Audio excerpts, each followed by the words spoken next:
Hello, mga kamaster, maraming salamat po sa lahat ng tumatangkilik ng ang nag-iisang tagapagmana. Paki-follow and subscribe mga master para sa mga susunod pang mga kabanata. Ang nag-iisang tagapagmana, Philip Clark, Kabanata 1901. Si Fennel ay bihirang solemna at sinabi sa seryosong tono, hindi ko rin makita ang taong ito. Walang masyadong chismis tungkol sa kanya. Siya ay napakaloki at misteryoso. Noong lumaban ang tatay mo sa 5 pavilion at sa konsol ng Nonagon sa ika-7 sona noon, siya lang ang lumabas na hindi nasaktan. Ang iba pang 4 na pavilion masters ay malubhang nasugatan at magiging konsol ay nakulong sa ika-7 sona. Gayunpaman, ang lakas ng lalaking iyon ay hindi matatag mula noon. Kamakailan lang ay gumaling siya, at ang kanyang lakas ay umabot na sa mas mataas na antas. Naningkit ang mga mata ni Philip habang nakakunot ang noo. Tila may lumitaw na isa pang kakaibang karakter. Gaano kalakas ang kumpara kay Fulton? Tanong ni Philip. Nag-isip sandali si Fennel at sinabing, hindi ako sigurado. Ang Dragon Pavilion Master ay bihirang kumilos. Sa pagkakaalam ko, noon lang siya lumaban. Batay sa sitwasyon sa Nonagon ngayon, ang Dragon Pavilion Master ay dapat nakapantay ng Battle God Hash. Kung tinatago ba niya ang kanyang kapangyarihan, wala akong paraan para malaman. Kung tutusin, nasa paligid na siya noong naitatag ang Nonagon. Minsan nagkomento ang iyong ama na isa siya sa kakaunting taong nakakita sa kabilang baybayin. Kung ano ang tinutukoy ng kabilang baybayin, wala akong ideya. Anyway, huwag mo siyang maliitin. Para makaalis siya sa santukan na iyon nang hindi nasaktan, tiyak na hindi siya simpleng tao. Pagkatapos magsalita ni Fennel, natahimik sandali si Philip bago siya nagsalita. Kilala mo ba ang konsol ng Nonagon? Sa sandaling marinig ito ni Fennel, ang kanyang mukha ay agad na naging tense at seryoso habang nagtanong, ano ang gusto mong malaman? Gusto kong malaman ang lahat ng nalalaman mo tungkol sa kanya, sagot ni Philip. Saglit na nag-isip si Fennel, medyo nanlumo ang kanyang mga mata habang sinasabi, ang konsol ng Nonagon ay isa ring maalamat na figure. Sa isip at pamamaraan, siya ang pinakamakapangyarihang nakita ko. Siyempre, kumpara sa mga chismis tungkol sa tatay mo, medyo mababa pa rin siya. Gayunpaman, maraming tao ang nagsasabi na siya at ang iyong ama ay magkaibigan ngunit naghiwalay sila ng landas dahil sa isang tiyak na pilosopiya. Kung anong klaseng tao ba talaga siya, hindi ko pa siya nakikilala dahil matagal na siyang natrap sa 7th zone. Gayunpaman, mayroong isang chismis tungkol sa kanya na maaaring gusto mong malaman, sabi ni Fennel. Anong chismis? Tanong ni Philip. Ang carp na tumatalon sa Dragon Gate ay magiging dragon, pagbigkas ni Fennel at sinabing, itong chismis daw ay ang pagsusuri ng iyong ama sa kanya. Siya ang tanging tao na kahit na ang iyong ama ay matatakot sa isang tiyak na antas. Kung hindi dahil sa kanyang nakakabaliw na paniniwala, ang iyong ama ay hindi nakipagsapalaran na masugatan ang kanyang sarili upang labanan ang 5 pavilion at bitag siya sa ika-7 sona. Dapat mong malaman ang kasalukuyang Nonagon ay hindi man lang masakop ang ika-6 na sona. Ang ika-7 zone na ito ay ang pinakamapanganib na lugar sa likod ng pinto at hindi mahuhulaan. Para matrap siya sa 7th zone sa napakaraming taon at buhay pa, sapat na para ipakita ang lawak ng kanyang lakas. Bukod dito, isa rin siya sa mga taong nakakita sa kabilang baybayin. Nagsalubong ang kilay ni Philip at nagtanong, napakadelikado ba sa ika-7 sona? Parang impyerno. Kahit na ang Battle God Hash ay hindi maglalakas loob na manatili ng masyadong mahaba sa ika-7 zone at dapat pumasok sa ligtas na lugar upang matiyak ang kaligtasan. Bukod dito, matagal nang walang ligtas na lugar sa ika-6 at ika-7 zone. Himala na buhay pa ang consul, seryosong sabi ni Fennel. Natahimik si Philip habang nagmumuni-muni habang nagtanong, may kaugnayan ba sa kanya ang pagkamatay ng aking ina? Umiling si Fennel at sinabing, hindi ko alam. Bagamat itinuro ng aksidente ng iyong ina ang Nonagon, hindi pa rin alam ang aktwal na utak sa likod ng plano. Natatakot ako na ang katotohanan ng kasong ito ay alam lamang ng ilang tao noon. Hindi sinabi sa iyo ng iyong ama ang totoo ngunit pinahintulutan kang gumawa ng sarili mong pagsisiyasat. I think may sarili siyang intensyon. Hihihi. Ngumisi si Philip at sinabing, ano kayang balak niya? Duwag lang yata siya, dahil ayaw niyang sabihin sa akin, ako na mismo ang mag-iimbestiga. Kahit sino ang nasa likod ng plano, basta may kinalaman sila sa aksidente ng nanay ko, ako mismo ang papatay sa kanila. Kabanata 1902. Nakita ni Fennel ang puot at galit sa mga mata ni Philip. Bumangon siya para aliwin siya. Huwag kang masyadong mabalisa. Kailangan nating maglaan ng oras sa maraming bagay. Kung titingnan ngayon, ang aksidente ng iyong ina ay isang pagsasabwatan, ngunit kailangan pa rin nating imbestigahan ng mabuti ang mga taong naglalaro ng larong ito. Natural na naintindihan ni Philip at tumango. Pagkatapos, tinanong niya, nga pala, handa na ba ang mga bagay? Sa pagsasalita tungkol dito, ngumiti si Fennel at sinabing, nandito ako tungkol dito. Sumama ka sa akin. Pagkatapos noon, hinawakan ni Fennel ang kanyang ulo gamit ang dalawang kamay at nagmamayabang palabas ng hotel habang sumumisipol. Mabilis namang sumunod si Philip. Habang nasa daan, tinawagan niya si Win para sabihin dito na may mga personal na bagay na inaasikaso niya at babalik siya mamaya.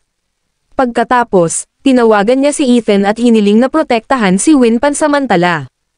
Saka lang sila sumakay ni Fennel sa isang itim na Cadillac at umalis sa Upper Creek. Tinahak nila ang paikot-ikot na kalsada sa bundok. Makalipas ang halos isang oras, dumating sina Philip at Fennel sa isang nakatagong linya sa isang lugar sa kabundukan. Mahigpit itong binabantayan ng mga ganap na armadong sundalo na nakasuot ng berdeng uniforme sa labanan. Marami ring kagamitang panlaban sa malapit, kabilang ang mga electronic signal jamming sa sasakyan at armored truck. Bakit mo ako dinala dito? Sinundan ni Philip si Fennel na nasa harapan niya, puno ng pagkalito ang mukha. Walang sinabi si Fennel kundi sinenyasan si Philip na sundan siya. Matapos dumaan sa maraming pagsusuri sa seguridad, dinala ni Fennel si Philip sa isang berdeng gusali na mukhang isang uri ng espesyal na lab. Matapos ma-verify ang pagkakakilanlan ni Fennel at dumaan sa tatlong electronic gate na hindi man lang makapasok ng mga missile, natigilan si Philip sa nakitang nasa harapan niya. Ang silid ay puno ng mga high-tech na kagamitan at mga taong nakasuot ng puting research lab coat. Tila nag-aaral sila ng ilang uri ng medikal na likido, habang ang ilan ay nag-aaral ng mga espesyal na armas at kagamitan. Sinundan ni Philip si Fennel sa loob. Sa daan, nakita niya ang maraming research room, iba pang electronic display, at testing instruments. Maya-maya, nakarating na sila sa pinakaloob na research room. Idiniin ni Fennel ang kamay sa device na nag-scan sa palm print at iris ng isa habang pinapasok si Philip. Pagpasok pa lang nila ay may nakita silang ilang tao na nakasuot ng puting research uniform sa loob. Sa gitna ng research room ay may puting upuan na may mga instrument at dock na nakapalibot dito. Nagbigay ito sa isa ng kahulugan ng isang siyentipikong eksperimento na higit pa sa anupaman. Ang lahat ay tila nag-aayos ng isang bagay na kinakabahan. Lumapit si Fennel sa isang tao at nagtanong ng ilang katanungan. Tumingin sa kabilang partido kay Philip at sinabing, simulan na natin. Pagkatapos, sinabi ni Fennel kay Philip, maupo ka rito.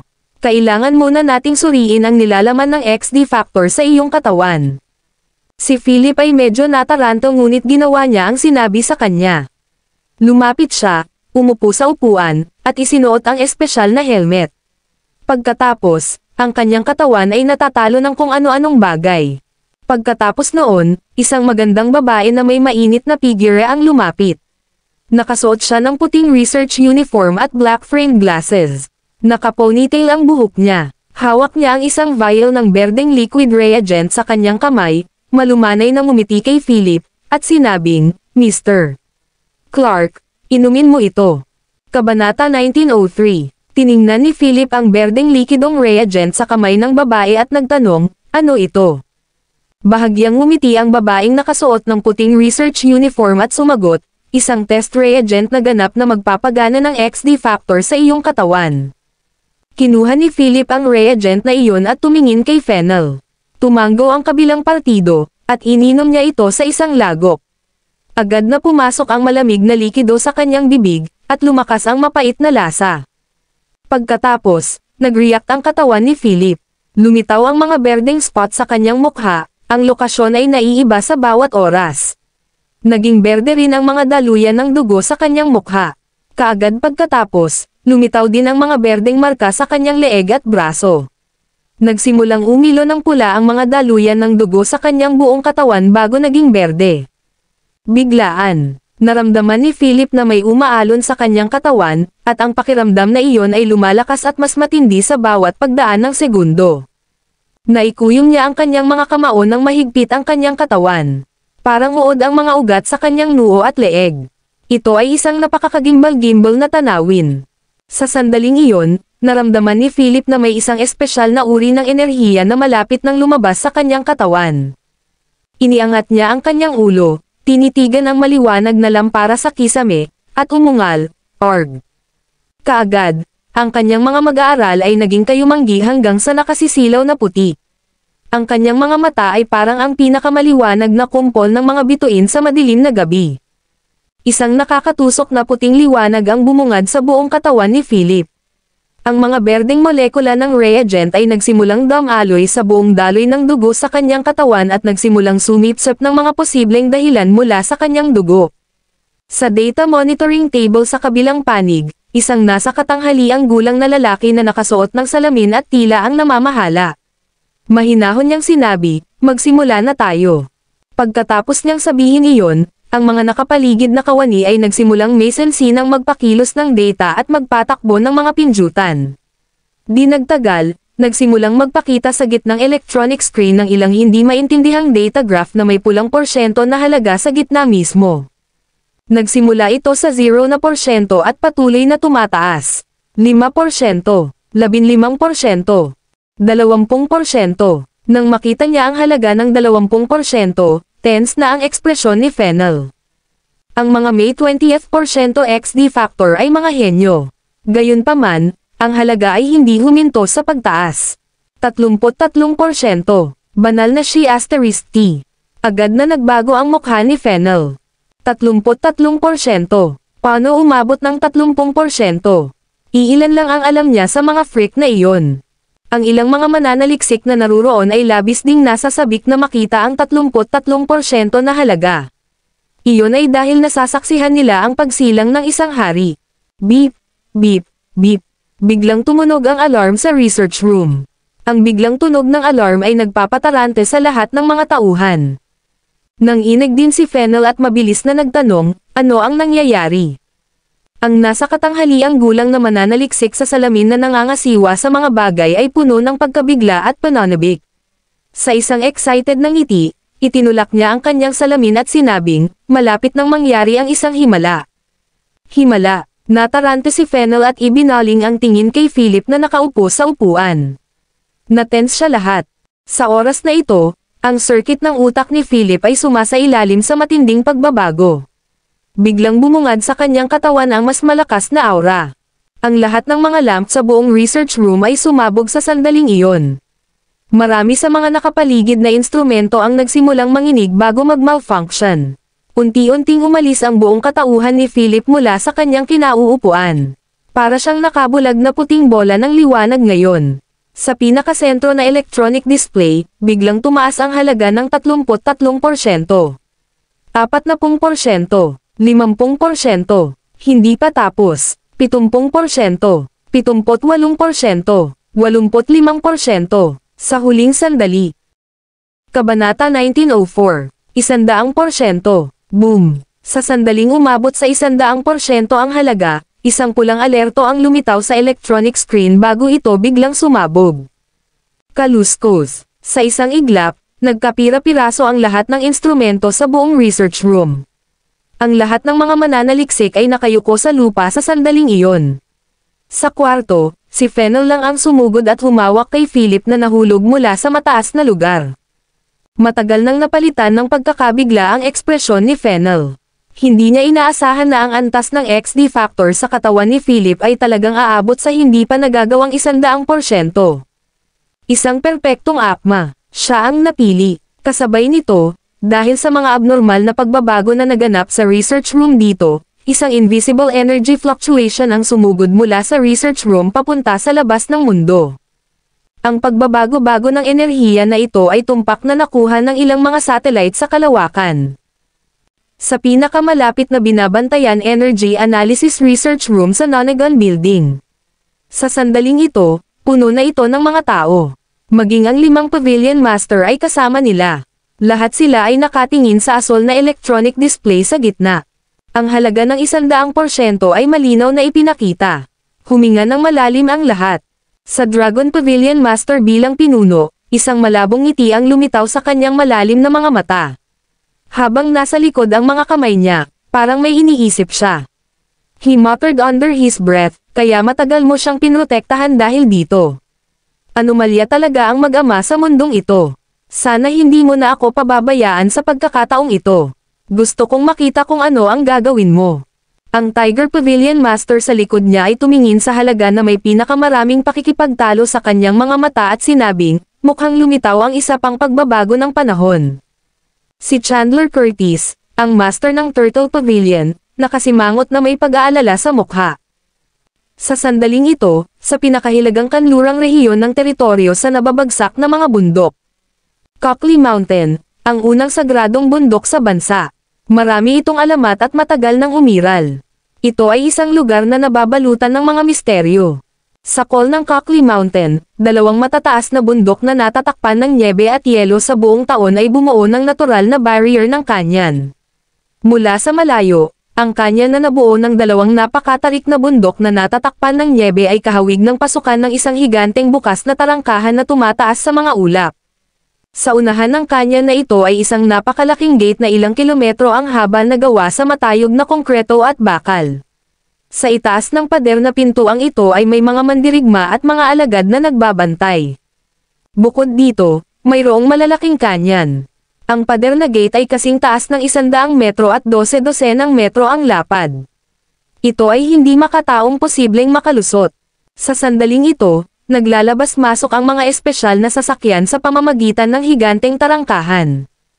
Ang bawat pagpasok at paglabas ay nangyayari ng mahigpit na pagpapatunay ng pagkakakilanlan. Bukod dito, libu-libong mga mandirigma ang nakatalaga sa paligid ng mga bundok. Nakatago sa nyebe at gubat sa paligid ang mga pinaka-advanced na armored vehicle. Siyempre, marami rin ang nagpapatrolya sa paligid. Lahat sila naka-uniform. Ang ilan ay nakasuot ng mahahabang damit na maalab na pula, ang iba ay nakasuot ng puting fixie nicks, ang ilan ay nakasuot ng itim na maluwag na damit, at mayroon pang ang nakasuot ng masikip na damit.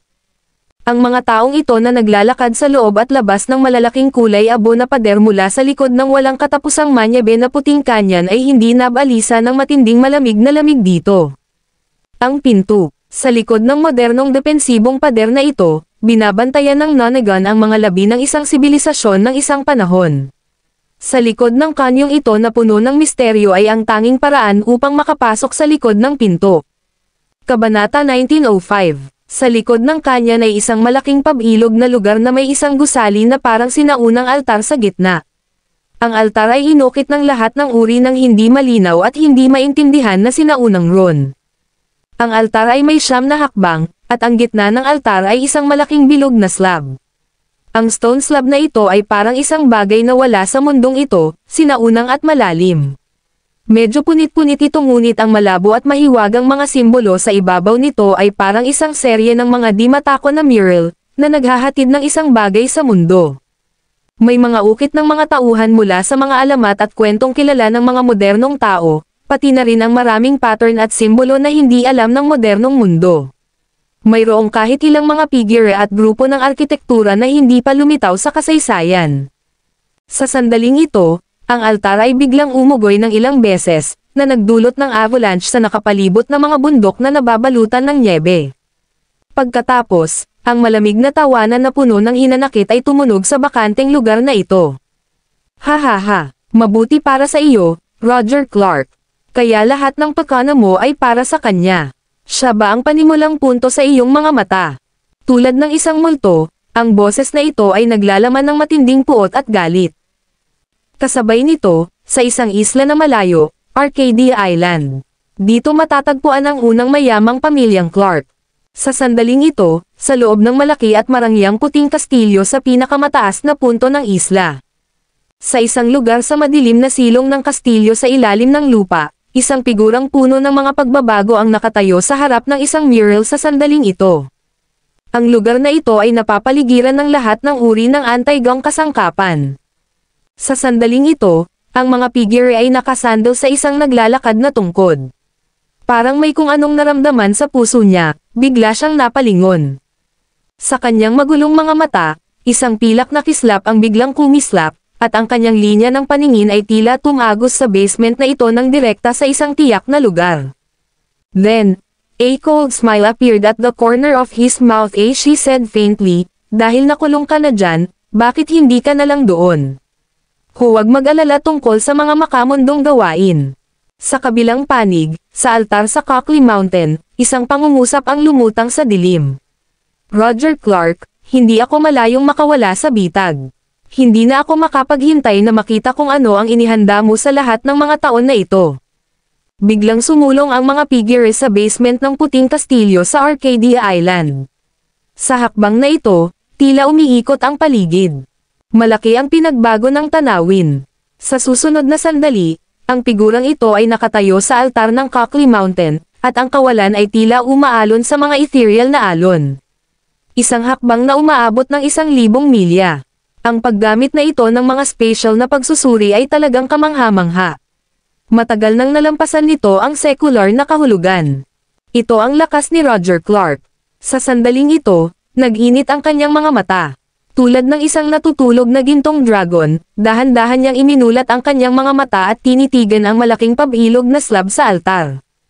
"Hehe, hindi ko inasahan ang iyong spatial control ay talagang umabot sa napakalakas na taas." Sa ilalim ng altar na iyon, isang nakakatakot na boses ang tumunog.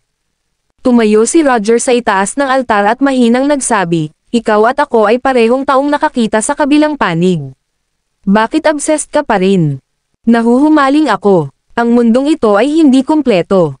Dahil ang kapangyarihang iyon ay lahat ay maaaring makumplito ang limitasyon na maaaring maabot ng sangkatauhan. Hindi ba't mas mabuti iyon para sa mundo? Parang mayabang ang malabong boses na iyon. Kung ganoon, naisip mo na ba kung anong klaseng panganib ang haharapin ng ating mundo kapag nabuksan na ang pinto sa kabilang panig? Wala tayong sapat na lakas upang labanan ang mga tuntunin ng sibilisasyon sa ibang mundo. Ang pag-asa sa ikaw at ako lamang ay malayo sa sapat. Pagdating ng panahon iyon, ilang tao ang magiging abo ng kasaysayan, at ilang pamilya ang mawawasak. Kung mangyari iyon, ano ang pagkakaiba ng ating mundo sa purgatorio sa lupa? Saway ni Roger na malinaw sa kanyang mga mata. Kabanata 1906. Purgatorio sa lupa. Paano magkakaroon ng pag-unlad kung walang sakripisyo? Ang sibilisasyon ng tao ay matagal nang huminto sa loob ng maraming taon. Kung aasa tayo sa mga insektong tulad nila para sa pag-unlad, aabutin ng maraming siglo bago sila makalusot sa mga tanikala ng unang sibilisasyon. Hindi ba mas mabuting buksan ang pintong iyon at hayaan ang mga tuntunin, sibilisasyon, at ang kapangyarihan ng mundong iyon na bautismuhan ang lahat? Ang kaligtasan ng pinakamatibay ay ang walang hanggang teorama ng mundong ito. Kahit na may kakayahan kang protektahan ang mundong ito at ang mga hanggal na tao, hanggang kailan mo magagawa iyon? You and I both know that the door will be pushed open sooner or later, so bakit hindi tayo magtulak? Sa ilalim ng altar, mas naging mayabang at nasasabik ang boses habang patuloy ito. "Roger, bakit ayaw mo akong palabasan ngayon? Magkasama, madali nating makokontrol ang mundong ito sa pamamagitan ng pagsanib puwersa." Pumalakpak. Biglang tumama ang latang-lata sa kamay ni Roger sa ibabaw ng batong slab na iyon. Mataimtim niyang sinabi, "Gumagawa ka ng mga dahilan para sa iyong diktadura at autokrasya. Ang iyong ligaw na ambisyon ay hindi naaayon sa kung ano ang mabuti para sa mundong ito. Gusto mong lahat sila ay maging alipin at kasangkapan sa ilalim ng iyong ambisyon. Iyon ang pagkakaiba natin." Katahimikan. Biglang nawala ang boses sa ilalim ng altar. Gayunpaman, lumipas ang ilang sandali, isang galit na galit ang nagmula sa ilalim ng altar na ito. Ang buong altar ay nagsimulang yumanig ng malakas, at ang mga nakapaligid sa bundok ay nagsimulang manginig. "Roger Clark, pedante ka. Ginagawa ko ito para sa kapakanan ng mundong ito. Ang mga malalakas lang ang makakaligtas sa mundong ito. Pinipili ko lang ang mas malakas, ang mas angkop para sa kaligtasan. Mali ba ako?" Ang dagandong na iyon ay yumanig sa lupa. Maging ang makapal na ulap sa itaas ay nagsimulang magtipon na tila baguguho ang langit. Tahimik lang si Roger, nakatitig sa slate sa altar gamit ang matatalinong mata. Bumantong hininga siya at sinabing, "After all these years, hindi mo pa rin naiisip. Ang lahat ng mayroon tayo ay iba lamang sa mga normal na tao. Ito ay hindi isang pag-endorso para sa amin upang tumayo sa itaas ng lahat ng iba pa. Hehe, ginagamit mo ba ang anak mo bilang isang pawn ang pinili mo?" Biglang tanong ng boses sa ilalim ng altar. Matagal na natahimik si Roger habang siya ay nagsalita, isinilang ang mga anak ng pamilya Clark para protektahan ang mundong ito. Kung anong level ang kaya niyang maabot, iyon ang future niya. Haha, Roger Clark, hindi mo ba naisip na katawa-tawa para sa iyo na sabihin iyon? Muling lumutang ang boses at sinabing, ang God Creation Project ay matagal nang ginagawa. Ang huling beses na nabigo ito ay dahil sa iyong pagkamakasarili, kaya huwag mong purihin ang iyong sarili sa pamamagitan ng pagbigkas ng lahat ng walang pag-iimbot at marangal. This time, gusto mo pang gamitin ang anak mo bilang pawn. Gusto kong makita kung hanggang saan mo magagawa ang plano at kung paano mapangasiwaan ng pamilya Clark mo ang lahat sa bagyong ito. Huwag kalimutan na may kinalaman ka sa nangyari sa pamilya Lovelace noon. Pagkatapos ng mga salitang ito, bumalik sa kapayapaan ang altar. Ang Lovelace family. Nakatayo sa ibabaw ng altar, tumangala si Roger sa langit. Pagkatapos ng mahabang katahimikan, sinabi niya sa kanyang sarili, ang pamilyang Lovelace, ang God Creation Project. Tama ba ang pinili ko? Sa sumunod na sandali, nawala ang figure ni Roger. Bumalik sa Fennel at Philip's side. Sa sandaling ito, nagising na si Philip mula sa kanyang pagkakoma. Napaupo siya sa kama, hawak-hawak ang ulo niya na malapit ng mahati. Napatingin siya kay Fennel na nakaupo sa gilid. Tinanong niya, ano ang nangyari sa akin? Lumapit si Fennel, sumando sa mesa, inabot sa kanya ang isang baso ng maligamgam na tubig, at sinabing, wala lang, sobrang pagkawala ng mental energy. Magpahinga ka lang saglit at magiging okay ka na. Tinapik-tapik ni Philip ang kanyang ulo, bumantong hininga, at sinabing, lumabas na ba ang resulta ng pagsusulit? Tumanggo si Fennel at sinabing, labas na. Kabanata 1907. Ano ang resulta? Tanong ni Philip. Sa pagkakataong ito, sumasakit ang ulo niya. Dati, pakiramdam niya ay nakarating ang espasyo ng kanyang isip sa isang kakaibang kaharian. Ito ay isang kakaibang pakiramdam ng pagtingin sa lahat ng buhay na nilalang, pagtingin sa langit, at pagpasok sa walang hangganang universo. Noong panahong iyon, nadama pa nga ni Philip na maaari siyang magkaroon ng pananaw sa mga batas at hangganan ng lahat ng bagay sa mundo. Hanggat gusto niya, kaya niyang kontrolin ang lahat sa mundong ito. Naninigas ang mukha ni Fennel. Sa kanyang mga kamay sa kanyang dibdib, sinulyapan niya ang kasalukuyang kalagayan ni Philip at nagtanong, gusto mo bang malaman? Tinaas ni Philip ang kanyang kilay, sinapo ang kanyang ulo, at tumanggo. Kinuha ni Fennel ang ulat at sinulyapan ito bago sinabing, sana ay itago mo sa lahat ang mga resulta na sasabihin ko sa iyo na lihim sa lahat. Tandaan, kasama rito si Win at ang iyong anak na babae. Dahil ito ay nagsasangkot ng isang hindi pa nagagawang larangan. Ang iyong mga resulta ay nalampasan ang lahat. Medyo nalito si Philip at nagtanong, ang napili. Kung titingnan ang ekspresyon ni Fennel, parang exaggerated ang resulta ng test. Tumanggo si Fennel at sinabing, ang mga resulta ng pagsubok ay nagpapakita na ang antas ng factor XD sa iyong katawan ay. Biglang huminto si Fennel at nakangiting nagtanong, magkano sa tingin mo ang halaga nito? Nagulat si Philip at mamulong, tumigil ka sa pag-ikot sa bush at sabihin mo sa akin kaagad. Nagkibit balikat si Fennel at sinabing, 100%. Pumalakpak. Natigilan si Philip, nanlaki ang mga mata niya nang magtanong, magkano? 100%, sabi ni Fennel. This time, nagpanik na si Philip. Kung tama ang pagkakaalala niya, kailangan lang umabot ng 10% ang XD factor content, 15% ay ituring na mga henyo. Kahit na ang Fennel ay lumalampas lamang sa 20%. Siya naman, 100% talaga ang na-achieve niya. Ano ang ibig sabihin nito? Natigilan si Philip at hindi makapaniwalang tumingin kay Fennel. Nagkibit balikat lang si Fennel at sinabing, huwag mo akong tignan ng ganyan. Hindi ko rin maintindihan. Anong klaseng freak ka? Actually achieving 100%, this is out of this world. Your father is the most extraordinary existence sa mundong mayroon ito, higit lang siyang sa 80%, habang ikaw ay may 100%. Naninigas ang mukha ni Philip habang nagtatanong, "Are you saying that my father only owns more than 80%? Tumanggo si Fennel at sinabing, "Iyan ang datos na minsang nalathala ni Nonagon. Siguradong anomalya ang tatay mo sa mundong ito. Walang nakikita sa kanya. Ang kanyang pag-iisip at lakas ay hindi na natin masusukat. Kung normal na ang umiiral sa kanya, patag. Ang mga alagad sa lupa at pinto ay nasa matataas na gusali, at ang iyong ama ay nasa langit." Nang marinig ang metapora ni Fennel, unti-unting naging malungkot ang ekspresyon ni Philip.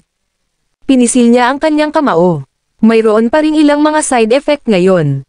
May ilang berdeng marka paminsan-minsang lumilitaw sa kanyang mga braso.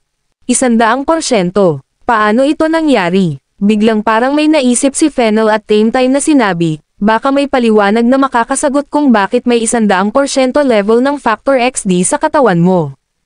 "Ano ang paliwanag?" tanong ni Philip. Naunawaan din niya ang mga panganib ng pagkakaroon ng napakaraming pakinabang. Siya ngayon ay isang espesyal na pag-iral. Ang sino mang nakakaalam tungkol dito ay malamang na maraming iniisip. "Alam mo ba ang tungkol sa God Creation Project?" tanong ni Fennel. Nang marinig ni Philip ang mga salitang ito, bumulong siya, "God Creation Project? Ano iyon?" Nang marinig pa lang ni Philip ang pangalang ito ay hindi makapaniwala at nakikita. Hinaplos ni Fennel ang kanyang baba at nag-isip sandali habang sinasabing, "Sa madaling salita, sa tingin mo ba may mga Diyos sa mundong ito?" Kabanata 1908. Nang marinig ito, napatulala si Philip. Ngumuso siya at nagtanong, "Paano ito posible? Ano ang pinagsasabi mo? Dumaan ako sa compulsory education at naniniwala sa materialismo." Napangiti si Fennel at sinabing, "Kung gayon, ano sa palagay mo ang tungkol sa ating pag-iral?" Gulp. Napalunok si Philip at nagsimulang makaramdam ng pagkalito. "Oo, paano maipapaliwanag ang pagkakaroon ng Horus at ang pinto, pati na ang pagkakaroon ng Nonagon at ng mga alagad?" Superman. Ebolusyon ng tao. Talaga bang umiral ang Diyos? Sa pagtingin kay Philip, sinabi ni Fennel, ang God Creation Project ay isang sinaunang at dakilang plano. Kung kailan nagsimula ang planong ito, walang nakakaalam. Ang tanging alam lang namin ay hindi tumigil ang planong ito. Ang ilan ay naghanap ng Fountain of Youth habang ang iba ay naghanap ng bato ng pilosopo. Hindi sila, record lang sa history books. Ayon sa mga natuklasan sa pananaliksik, lahat sila ay totoo. At lahat ng ito ay bahagi lamang ng God Creation Project. Nagulat si Philip. Ang tagal ng pananaw sa mundo na ito ay masyadong marami kahit para sa kanya, isang namumukod tanging at gwapong binata ng bagong siglo, upang tanggapin. "Ano ba ang God Creation Project?" tanong ni Philip. Huminga ng malalim si Fennel at naglakad patungo sa bintana, sinabing, "Isang planong hindi kailanman nagtagumpay at ilusyon. Ang tagumpay ay ang iyong ama. Sa kasamaang palad, ang tatay mo lang ang lumalapit sa Diyos at kusang sumuko. Walang nakakaalam kung ano talaga ang nakita niya noon. Ang tanging bagay na masusuri ay minsang binuksan niya ang pinto sa kabilang baybayin, nakakita ng isang tiyak na pag-iral o isang tiyak na sibilisasyon, pagkatapos ay muling isinara ang pinto. Maging ang taong nagtulak ng pinto kasama niya noon ay nakulong na ngayon sa ipitong sona sa likod ng pinto." Kumunat ang noo ni Philip. Hindi pa rin niya maisip kung ano ang tinatawag nitong God Creation Project. Walang magawa si Fennel. Umiling siya at sinabing, "Wala akong masyadong alam tungkol sa God Creation Project at mahirap para sa akin na ipaliwanag ito ng malinaw. Sa pinakasimpleng termino, ito ay ang paggamit ng lahat ng kapaligiran at sibilisasyon na magagamit ng sangkatauhan upang lumikha ng isang nilalang o isang grupo ng mga nilalang o isip na lampas sa umiiral na mga sibilisasyon. Marahil ay higit pa sa mas mataas na sibilisasyon, sa ganitong paraan, maaari itong mangyari sa mas mabilis at mas mahusay na pag-unlad ng mundo, o sa halip, upang ipagtanggol laban sa kanilang hindi kilalang pag-iral. Upang ipagtanggol laban sa hindi kilalang pag-iral.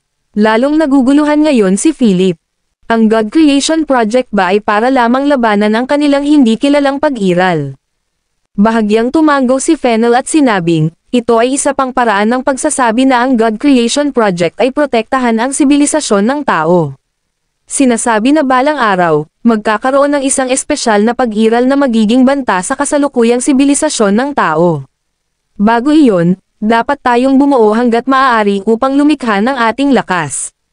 O maaari nating basan ang lahat ng mga nilikha upang lumikha ng isang pagral na higit sa lahat upang maprotektahan ang pamana ng tao. Sinasabi mo ba na ako ay produkto ng God Creation Project na iyon? Tanong ni Philip. Umiling si Fennel at sinabing, hindi ka produkto, ikaw ang napili. Kailangan mong maunawaan ang halaga ng planong ito ay napakataas, at ang taong maaaring mapili upang maging bahagi ng God Creation Project ay natural na ang pinaka-espesyal na pag-iral. Ikaw nga pala ang pagkakaroon niyan. Marahil noong iwan ng iyong ama ang God Creation Project noon, may kinalaman ito sa iyo. Kinurot ni Harris ang baba at nag-isip. Tila naisip niya ang isang tiyak na posibilidad na malapit sa katotohanan. Kabanata 1909. Gulong-gulo ang iniisip ni Philip ngayon dahil masyadong hindi maisip ang sinabi sa kanya ni Fennel. Proyekto sa paglikha ng Diyos. Talaga bang may Diyos sa mundong ito? Ano ang bumubuo sa isang Diyos? Ito ba ay higit sa lahat? Nang makita ang hindi kas-iya siyang pagmumukha ni Philip, lumapit si Fennel at marahang tinapik ang balikat nito habang sinasabing, huwag kang masyadong mag-isip. Ang iyong kasalukuyang lakas ay hindi pa sapat upang maabot ang antas na iyon. Sinasabi ko sa iyo ang tungkol dito ngayon para lang maging handa ka sa pag-iisip. Pagkatapos ng lahat, ang potensyal na magkaroon ng 100% XD factor level ay hindi pa nagagawa. Tumangala si Philip kay Fennel at patuloy na hinawakan ang kanyang ulo. Sa oras na ito, may tugtog sa kanyang tainga at mayat-maya'y umaagos ang mga kuryente sa kanya. Parang may kakaiba ngunit napakagandang boses na tumatawag sa kanya. Napaka-misteryoso at kakaiba ang boses na iyon. Ilang sandali pa bago naka-recover si Philip. Tumingin siya kay Fennel at nagtanong, ang God Creation Project na binanggit mo, ito ba ay talagang para likhain ang tinatawag na Diyos ng lahat ng nabubuhay na nilalang? Napakunot noo si Fennel at nag-isip saglit bago sinabing, maaari mong sabihin iyon, ngunit hindi rin iyon eksakto. Ang God Creation Project na ito ay maaaring medyo naiiba sa tinatawag na Diyos na nasa isip mo. Hindi ito ang uri sa mga alamat at alamat, sa halip ay parang isang pinuno sa mas malawak na kahulugan ng isang propeta. Siyempre, hindi masama kung ituturing mo ang God Creation Project ng misteryosong kulay ng fairy tales.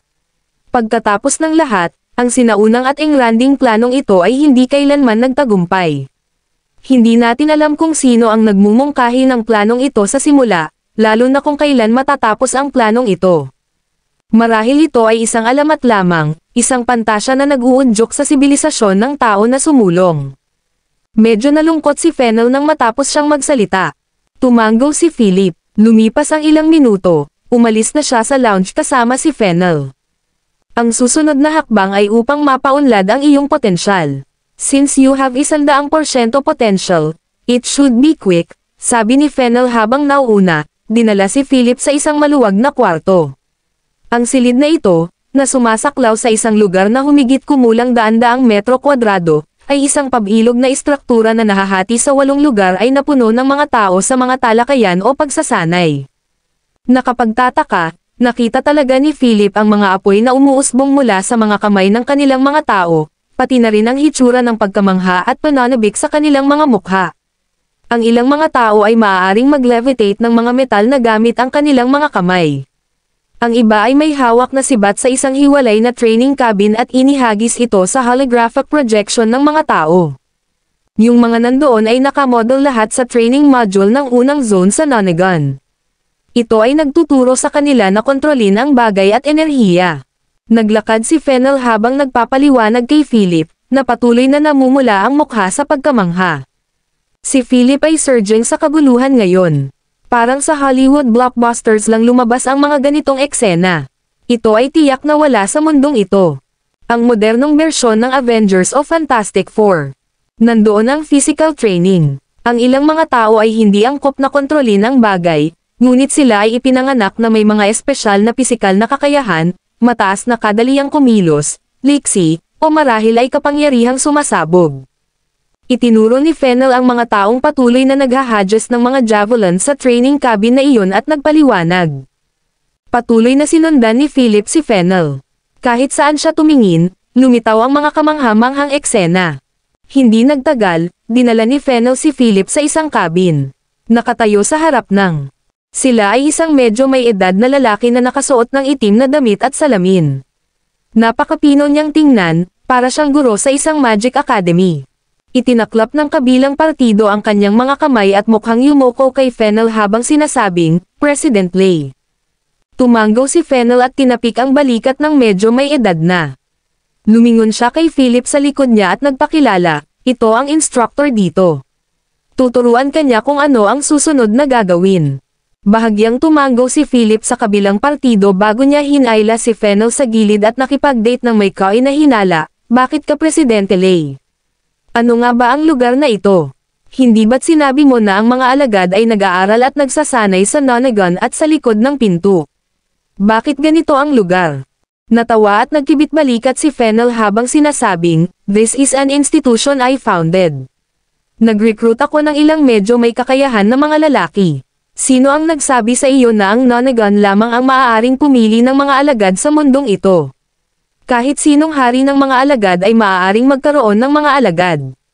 Kailangan lang natin silang takpan ng kapangyarihan ng pagiging hari. Napatulala si Philip, sinulyapan niya ang halos 20 hanggang 30 katao sa paligid at nagtanong, sila ba lahat ng tao mo? Kabanata 1910. Tumanggaw si Fennel at sinabing, kailangan kong maghanda ng ilang trump card para sa aking sarili. Upang harapin ang Nonagon, ang pag-asa lamang sa kasalukuyang lakas ng mga taong ito ay hindi sapat. Pagkatapos magsalita ni Fennel, tinapik niya ang balikat ni Philip at sinabing, huwag ka nang magtanong. Maiintindihan mo rin mamaya. Pagkatapos sabihin iyon, dinala niya muli si Philip sa instructor at nakangiting sinabi, Instructor Lauder, sorry to trouble you. Yumuko at ngumiti si Instructor Lauder habang tumingin kay Philip. Kinuha niya ang isang metal na globo mula sa puting cylindrical table na halos nakabitin ang taas ng isang tao at ibinigay ito kay Philip habang sinasabing, kunin mo. Medyo nagdududa si Philip. Tumingin siya kay Fennel bago kinuha ang metal orb sa kamay ni Instructor Lauder. Nakaramdam ito ng malamig at metal sa pagpindot. Pagkatapos ay sinabi ni Instructor Lauder, ipadama mo ito sa iyong puso. Philip ay kinuha abak pakiramdam ito sa kanyang puso. Ito ay hindi isang babae ngunit isang metal na bola. Ano ang dapat niyang maramdaman sa kanyang puso? Gayunpaman, dahil sinabi ito ng kabilang partido, magagawa lamang niya ang sinabi sa kanya. Hinawakan ni Philip ang bowl ang metal gamit ang dalawang kamay at ipinikit ang kanyang mga mata habang sinusubukan niyang damhin ang gamit sa kanyang mga kamay gamit ang kanyang puso. Noong una, wala lang naramdaman si Philip. Ang bowl ang metal sa kanyang kamay ay bowl ang metal pa rin na may maliit na texture. Gayunpaman, biglang, naramdaman niya na ang metal na bola sa kanyang kamay ay tila iba at mas magaan. Bigla niyang iminulat ang kanyang mga mata at nakita niya na ang metal na bola sa kanyang kamay ay talagang lumipad sa isang punto. Bukod dito, ang metal na kinang ng ibabaw ay nagsimulang maging mas maliwanag. Unti-unti itong naging kulay ng magma. Sa sandaling ito, biglang tumaas ang temperatura sa silid na parang natatakpan ng mainit na lava. Ang biglaang pagbabagong ito ay natural na nakakuha ng atensyon ng lahat. Napatigil silang lahat sa kanilang ginagawa at tumingin sa mainit na pulang metal na bola sa kamay ni Philip ng napakaseryosong tingin. Sa dami ng tao, may bamulong, napakalakas ng katangian ng apoy. Naabot na nito ang pinakamataas na antas ng value ng attribute, tama ba? Sabi ng taong iyon habang nakatingala sa isang asol na electronic screen na lumabas sa itaas. Sa screen, lumabas ang gold rating standard sa sandaling ito, S. 5S, ang pinakamahusay na katangian ng apoy. Kasabay nito, isang sexing boses ng babae ang nag-broadcast sa buong lugar, Fire Attribute, 5S. Napasinghap ang lahat, hindi naman parang walang henyo na may fire attributes dito, pero at most, 1S lang sila. Umabot talaga ng 5S ang lalaking nasa harapan nila. Si Fennel ay nagbalik ng isa pang nakakatakot na lalaki. Isang sobrang nakakatakot doon. Natigilan din si Fennel nang makita niya ang rating standard sa itaas, ang 5 nagniningning na gintong S. As expected sa isang lalaking may 100%. XD factor level kaya pervert at nakakatakot. Kahit 3S fire attribute rating lang siya. Nako, palaging may kabiguan sa paghahambing. Mabuti na lang at naramdaman ni Fennel na kapantay ng kanyang kagwapuhan si Philip. Gayunpaman, sa susunod na sandali, ang lahat ay nakakuha ng isa pang pagkabigla. Ang nag-iisang tagapagmana, Philip Clark, Kabanata 1911. Nag-broadcast na naman ang sexing babaeng boses na iyon. Katangian ng tubig, 5S. His, nagkagulo. Nagulat na naman ang lahat. Ang metal na globo na nasa kamay ni Philip ay dahan-daang napalitan mula sa isang lava orb na pula ang kulay hanggang sa isang malalim na asol na parang bola ng tubig. Agad, ang cabin ay napuno ng nakakapreskong simoy ng dagat at ang tunog ng mga alon sa tainga ng isa. Sa sandaling ito, puno rin ng pagkabigla si Philip nang makita niya ang mga pagbabago ng metal na bola sa kanyang kamay. Inangat niya ang ulo niya at tumingin kay Fennel. Nagseselos na si Fennel kaya halos mabaliw na siya. Nagmura siya sa loob. Ito ay napakawalang katotohanan para sa mga salita. Noong una ay inakala ni Fennel na isa siyang namumukod tanging henyo, ngunit nang makita ang halaga ng katangian ni Philip sa sandaling ito, naramdaman niyang pinahihirapan siya mula sa loob palabas. Katangian ng tubig, 5S. Ito ay isang dobleng katangian. Maging si Instructor Lauder ay dahan-daang itinulak ang kanyang salamin, puno ng pananabik ang kanyang mukha. Dobleng katangian, 5S. Hindi pa niya ito nakita noon. Sa susunod na sandali, ang lugar ay sumiklab muli sa mga sigaw ng tandang. Ang lahat ay nagsimulang humawak sa kanilang mga ulo at sabunutan ang kanilang buhok. Puno ng pagkabigla ang kanilang mga mukha, at ang kanilang mga panga ay bumagsak ng napakalawak na ang isang itlog ay maaaring ipasok sa kanilang mga bibig. Maraming babae din ang puno ng paghanga habang nakatitig ng mabuti sa likuran ni Philip. Metal Attribute, 5S. Ito pa rin ang parehong sexy na boses na nagbo-broadcast ng anunsyo. Gayunpaman, ito ay sapat na upang ipadala ang buong lugar sa isang siklab ng galit. Ang metal na bola sa kamay ni Philip ay bumalik sa orihinal na hitsura nito, at ang rating display ay nagpakita ng metal na katangian ng 5S. Sa sandaling ito, kahit si Fennel ay hindi na manatiling kalmado. Pagkatapos ng ilang beses na hingal, tiningnan niya si Philip na para bang isa siyang halimaw. Halos mabaliw si Instructor Lauder. Mariin niyang pinigilan ang kanyang inner impulse ngunit bumibilis pa rin ang kanyang paghinga. Halos lahat ay naghihintay kung may iba pang katangian si Philip. Gayunpaman, pagkaraan ng ilang sandali, ang bolang metal sa kamay ni Philip ay nanatiling hindi nagbabago. Tumanggo si Instructor Lauder at itinulak ang kanyang salamin. Kinuha niya ang metal na bola sa kamay ni Philip at sinabing, "Very good." Ang tatlong katangian ay 5S lahat. Nakahinga rin ng maluwag si Fennel. Talagang natatakot siya na si Philip ay makagawa ng isa pang katangian ng 5S. Nakakatakot kung mangyari iyon. Nakahinga rin ng maluwag ang lahat sa sandaling ito, kahit hindi pa rin nabawasan ang kanilang kaba. Lahat sila ay nakilala kay Philip na may nagbabagang mga mata, sinusubukang alalahanin ang mukha ng lalaki. Tatlong katangian, 5S.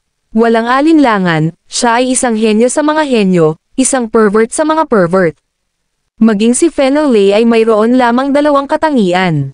Bukod sa 3S Fire Attribute, hindi isiniwalat ni Fennel ang iba pang katangian sa harap ng lahat. Sa tuwing gusto ng mga tao na ipakita ni Fennel ang kanyang kamay, palagi niyang pabirong sinasabi na trump card niya iyon at hindi niya ito madaling ipakita sa iba. Sa paglipas ng panahon, nakalimutan na ng lahat na may dobleng katangian si Fennel.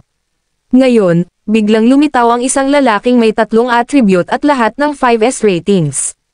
Nababaliw na ang lahat sa excitement. Maraming mga enchanted girls ang gustong pumunta at makalapit kay Philip ngunit napatigil sila ng isang tingin mula kay Fennel. After that, he patted Philip on the shoulder and said, "Okay, tapos na ang rating. Tuturuan ka ni Instructor Lauder kung paano gamitin at kontrolin ang iyong mga attribute sa susunod." Medyo nalilito pa rin si Philip hanggang ngayon at nagtanong, ano ang ibig sabihin ng mga katangian? Kabanata 1912. Nakangiting sabi ni Instructor Lauder, ang mga katangian ay tumutukoy sa iyong pagkakaugnay sa isang partikular na sangkap. Kung mas mataas ang rating, mas madali para sa iyo na manipulahin at gamitin ang mga sangkap. Kunin ang iyong katangian ng apoy bilang isang halimbawa. Karamihan sa mga tao ay natural na masusunog kapag sila ay nakatagpo ng isang sunog, ngunit para sa mga taong may mga katangian ng apoy, kapag ang potensyal ay nabuo, ang apoy ay halos walang pinsala sa kanila. Habang sinasabi niya iyon, si Instructor Lauder ay pamitik ng kanyang mga daliri ng medyo bongga. Agad na sumibol ang apoy sa pagitan ng kanyang mga daliri. Anong nararamdaman mo? Tanong ni Instructor Lauder.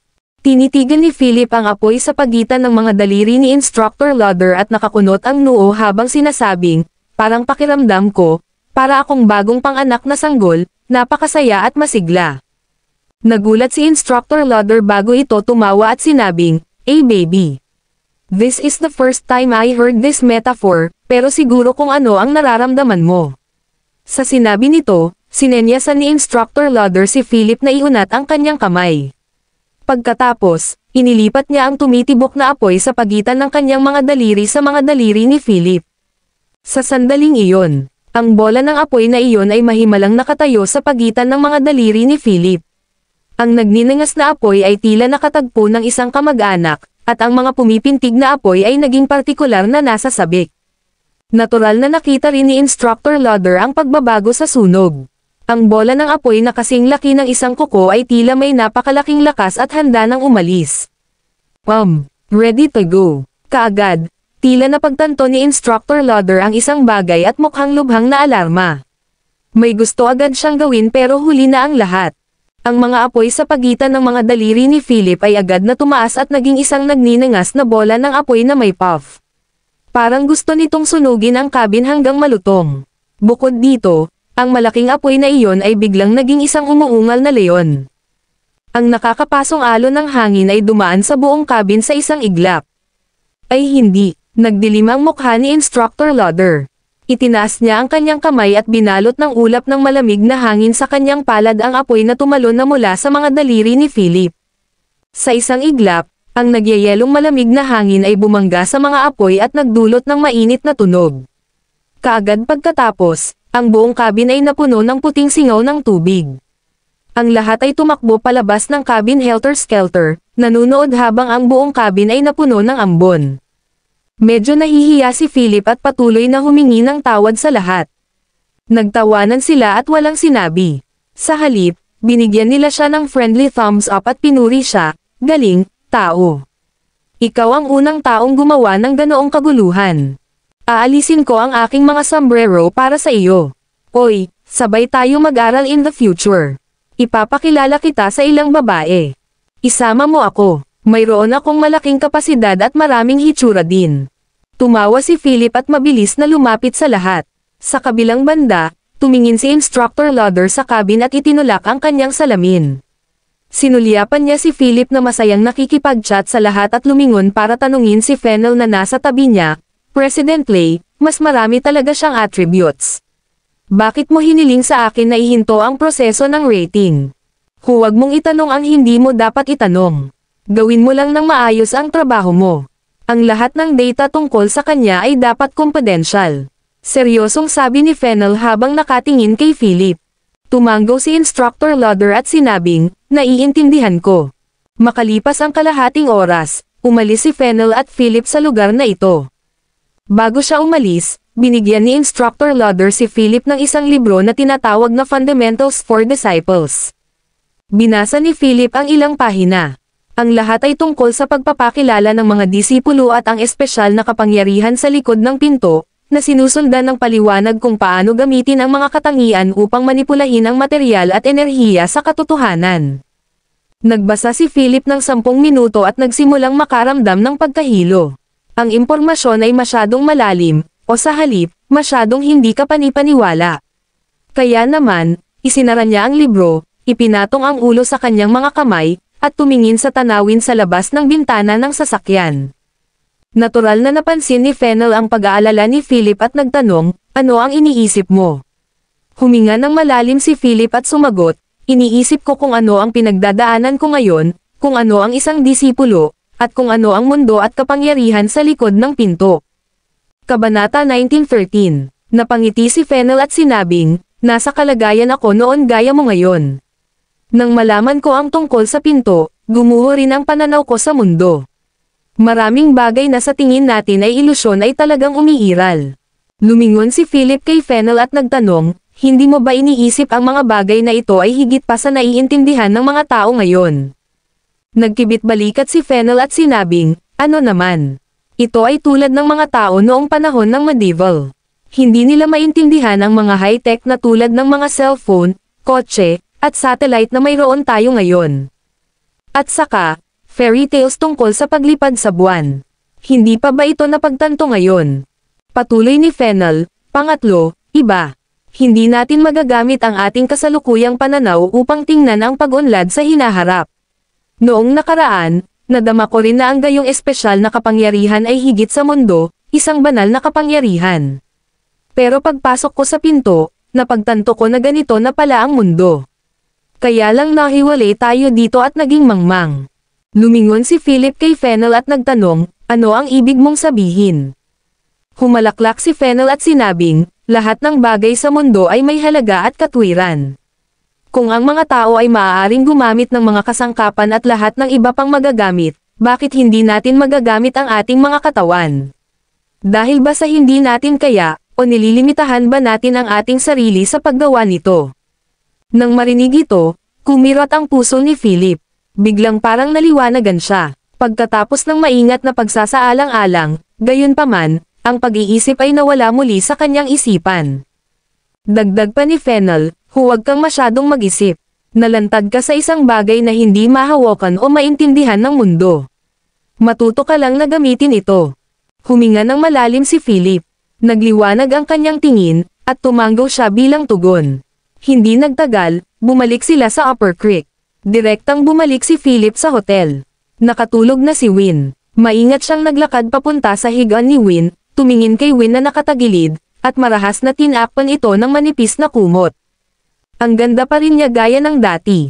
Biglang nagising si Win. Binuksan niya ang kanyang inaantok na mga mata, nakita si Philip na nakaupo sa tabi ng kanyang kama, at matamis na bumulalas, bumalik ka na ba?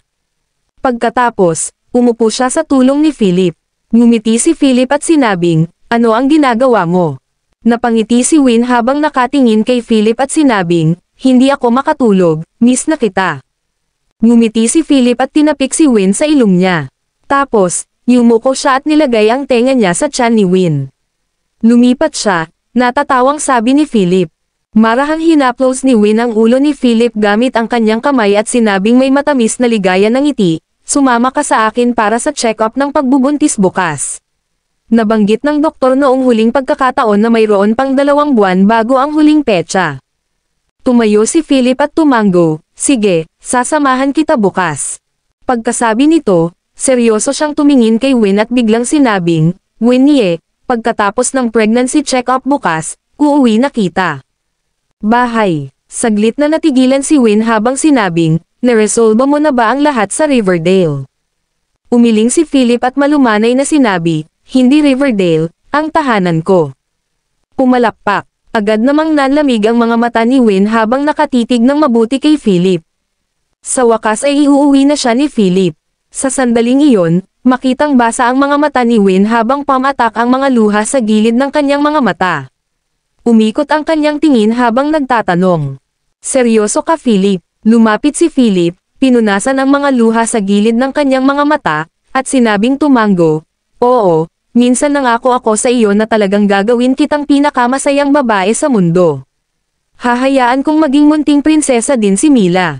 Hindi ako nagsisinungaling sa'yo. Gusto kitang iuwi. Kahit anong mangyari, iuuwi kita. Tinaapan ni Win ang bibig niya at umiyak. Sumunod siya sa mga bisig ni Philip, hinampas ang dibdib nitong maliliit na kamao, at bamulong, bakit ka naghintay hanggang ngayon? Niyakap ni Philip si Win at marahang inalo. Winnie, believe me, marami akong hindi maiiwasang paghihirap noon. This time, I've decided to bring you back just to make things clear to you kasi may pupuntahan ako after this. Hindi ako komportable na iwan kayo ni Mila sa outside world. Kabanata 1914. Nang marinig ito, itinulak ni Win si Philip, tiningnan siya ng seryoso, at nagtanong, saan ka pupunta? Ginulo ni Philip ang mga hibla ng buhok na nakasabit sa tabi ng tainga ni Win at natatawang sinabing, "Huwag kang mag-alala, may mga personal lang akong inaayos." Win mumbled, "Lagi mo akong pinag-aalala, asawa mo ako. Bakit wala kang sasabihin sa akin?" Nagulat si Philip, gusto rin niyang sabihin kay Win pero maraming bagay ang hindi niya magawa. Ang mga bagay na iyon ay magdadala lamang kina Win at Mila sa mas malaking pagsasabuatan at panganib. Ang pagbabalik kay Win sa pagkakataong ito ay resulta ng mahabang pagsasaalang-alang ni Philip. Sa pamamagitan lamang ng pagbabalik sa kanya ay masiguro niya ang kaligtasan nila ni Mila. Nang makita ang dilema sa mukha ni Philip, pinunasan ni Win ang kanyang mga luha at sinabing, "Okay, hindi kita pipilitin. Gusto ko lang sabihin sa'yo na asawa mo ako at lagi akong tatayo sa likod mo at maghihintay sa'yo. Kahit anong gawin mo, susuportahan kita." Napangiti si Philip habang hinahaplos ang pisngi ni Win at sinabing, "Alam ko. Dapat magpahinga ka na." Lumipas ang isang gabing walang salita. Kinabukasan, maagang gumising si Philip para maghanda. Naghanda muna siya ng masasarap at masustansyang almusal sa kusina ng hotel bago kinuha si Win na tinatamad pa rin sa kama. Naghilamaw si Win, umupo sa dining table, at sinulyapan si Philip na nakaupo sa tapat niya. Pagkatapos, sinimulan niyang tikman ang luto ni Philip na may masayang ngiti. "Masarap," ngumiti ng matamis si Win. Ngumiti din si Philip at sinabing, "Kumain ka pa. Dadalhin kita sa ospital mamaya." Pagkatapos ng almusal, nagsimulang pumili si Win ng isusuot sa kwarto. Sa wakas, sumama siya sa mungkahi ni Philip at pumili ng isang purong puting maternity dress, isang brown na trench coat, isang puting sun hat, at malambot na flat shoes. Bagamat malaki ang tiyan ni Win, napakaganda at kaakit-akit pa rin ang kanyang hitsura sa sandaling ito. Pagbaba ng hagdan, pinaandar ni Philip ang Mercedes na inihanda ni Victor Bell at nagtungo sa malapit na ospital ng mga kababaihan. Si Victor ay gumawa ng isang advanced na reserbasyon sa pambabaing ospital na ito. Ngayon lang nila matatanggap sina Philip at Win. Ito ang kagandahan ng pera. Ayaw gawin ito ni Philip ngunit lihim na inayos ito ni Victor ng maaga. Pagpasok sa ospital, sinamahan sila ng mga dedikadong nurse at doktor sa daan. Naging maayos ang lahat ng walang sagabal. Umalis si Philip kasama si Win makalipas ang halos isang oras. Puno ng masasayang ngiti si Win. Nang maglakad siya papunta sa parking lot kasama si Philip, nakakita siya ng isang convenience store sa gilid ng kalsada at sinabing may kalokohan, "Phil, nauuhaw ako at gusto kong uminom ng yogurt." Ngumiti si Philip at nilingan ang mga pandagdag na binili niya sa ospital. Kinurot niya si Win sa ilong at sinabing, "Manatili ka rito at huwag kang gagalaw. Bibili ako para sayo." Tumanggaw si Win at tumayo sa gilid ng kalsada na may kasamang masayang ngiti, tila isang dalagang kasama ng una niyang crush. Tumingin si Philip sa magkabilang gilid ng kalye at naglakad papunta sa convenience store. Nang mag-check out, kumaway siya sa mga bintana kay Win na nakatayo sa gilid ng kalsada at nakangiti ng nakakaloko sa kanya. Biglang nag-ring ang phone niya. Nang ilabas niya ito at sinagot ang tawag, narinig niya ang isang apurahang boses sa kabilang linya na sumisigaw, "Young Master, panganib." Nasa panganib si Madam. May nagtatangkang saktan si Madam at ang sanggol sa kanyang tiyan. Nagulat si Philip nang marinig iyon. Biglang narinig ang tunog ng mabigat na pagpreno ng truck. Umikot siya at tumingin sa pinto. Sa sandaling iyon, nakita niya ang isang truck na nawawala sa kontrol na may bilis na 120 per mile per hour. Akmang mabangga nitong si Win na nakatayo sa gilid ng kalsada, nakangiti at kumakaway sa kanya. Kabanata 19:15. Sa sandaling iyon, pakiramdam ni Philip ay parang sumabog ang kanyang ulo. Walang magawa niyang pinagmamasdan ang mabigat na truck na wala ng kontrol at ang bilis ng pagbangga kay Win na nakatayo sa tabi ng kalsada dala ang kanyang malaking tiyan. Kumakawi pa ito at nakangiti sa kanya. Philip ay walang oras na mag-isip sa lahat.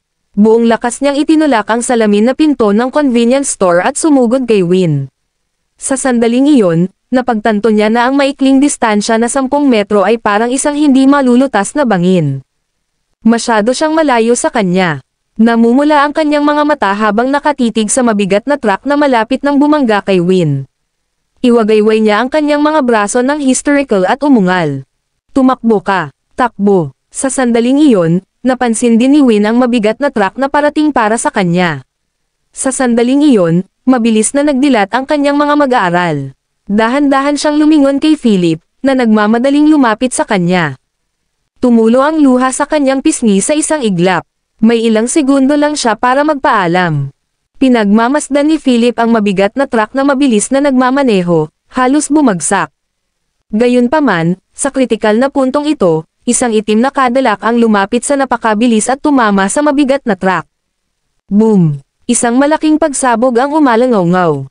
Sa harap ng mga mata ni Philip, ang harap na dulo ng orange-red truck na iyon ay pumutok sa mga piraso. Dahil sa pagkakabangga, naligaw ng landas ang buong katawan ng truck at nahuhulog sa kalapit na shopping mall. Matapos matamaan ng truck, ang itim na Cadillac na iyon ay lumipad sa himpapawid at umikot ng higit sa 100 beses sa himpapawid bago muling bumagsak sa lupa. Nagkapira-piraso ang sasakyan at nadulas ng 10-10 metro. Gulong-gulo ang buong kalsada. May mga mahabang streak ng itim na marka ng skid ng gulong at puno ng gasolina ang lupa.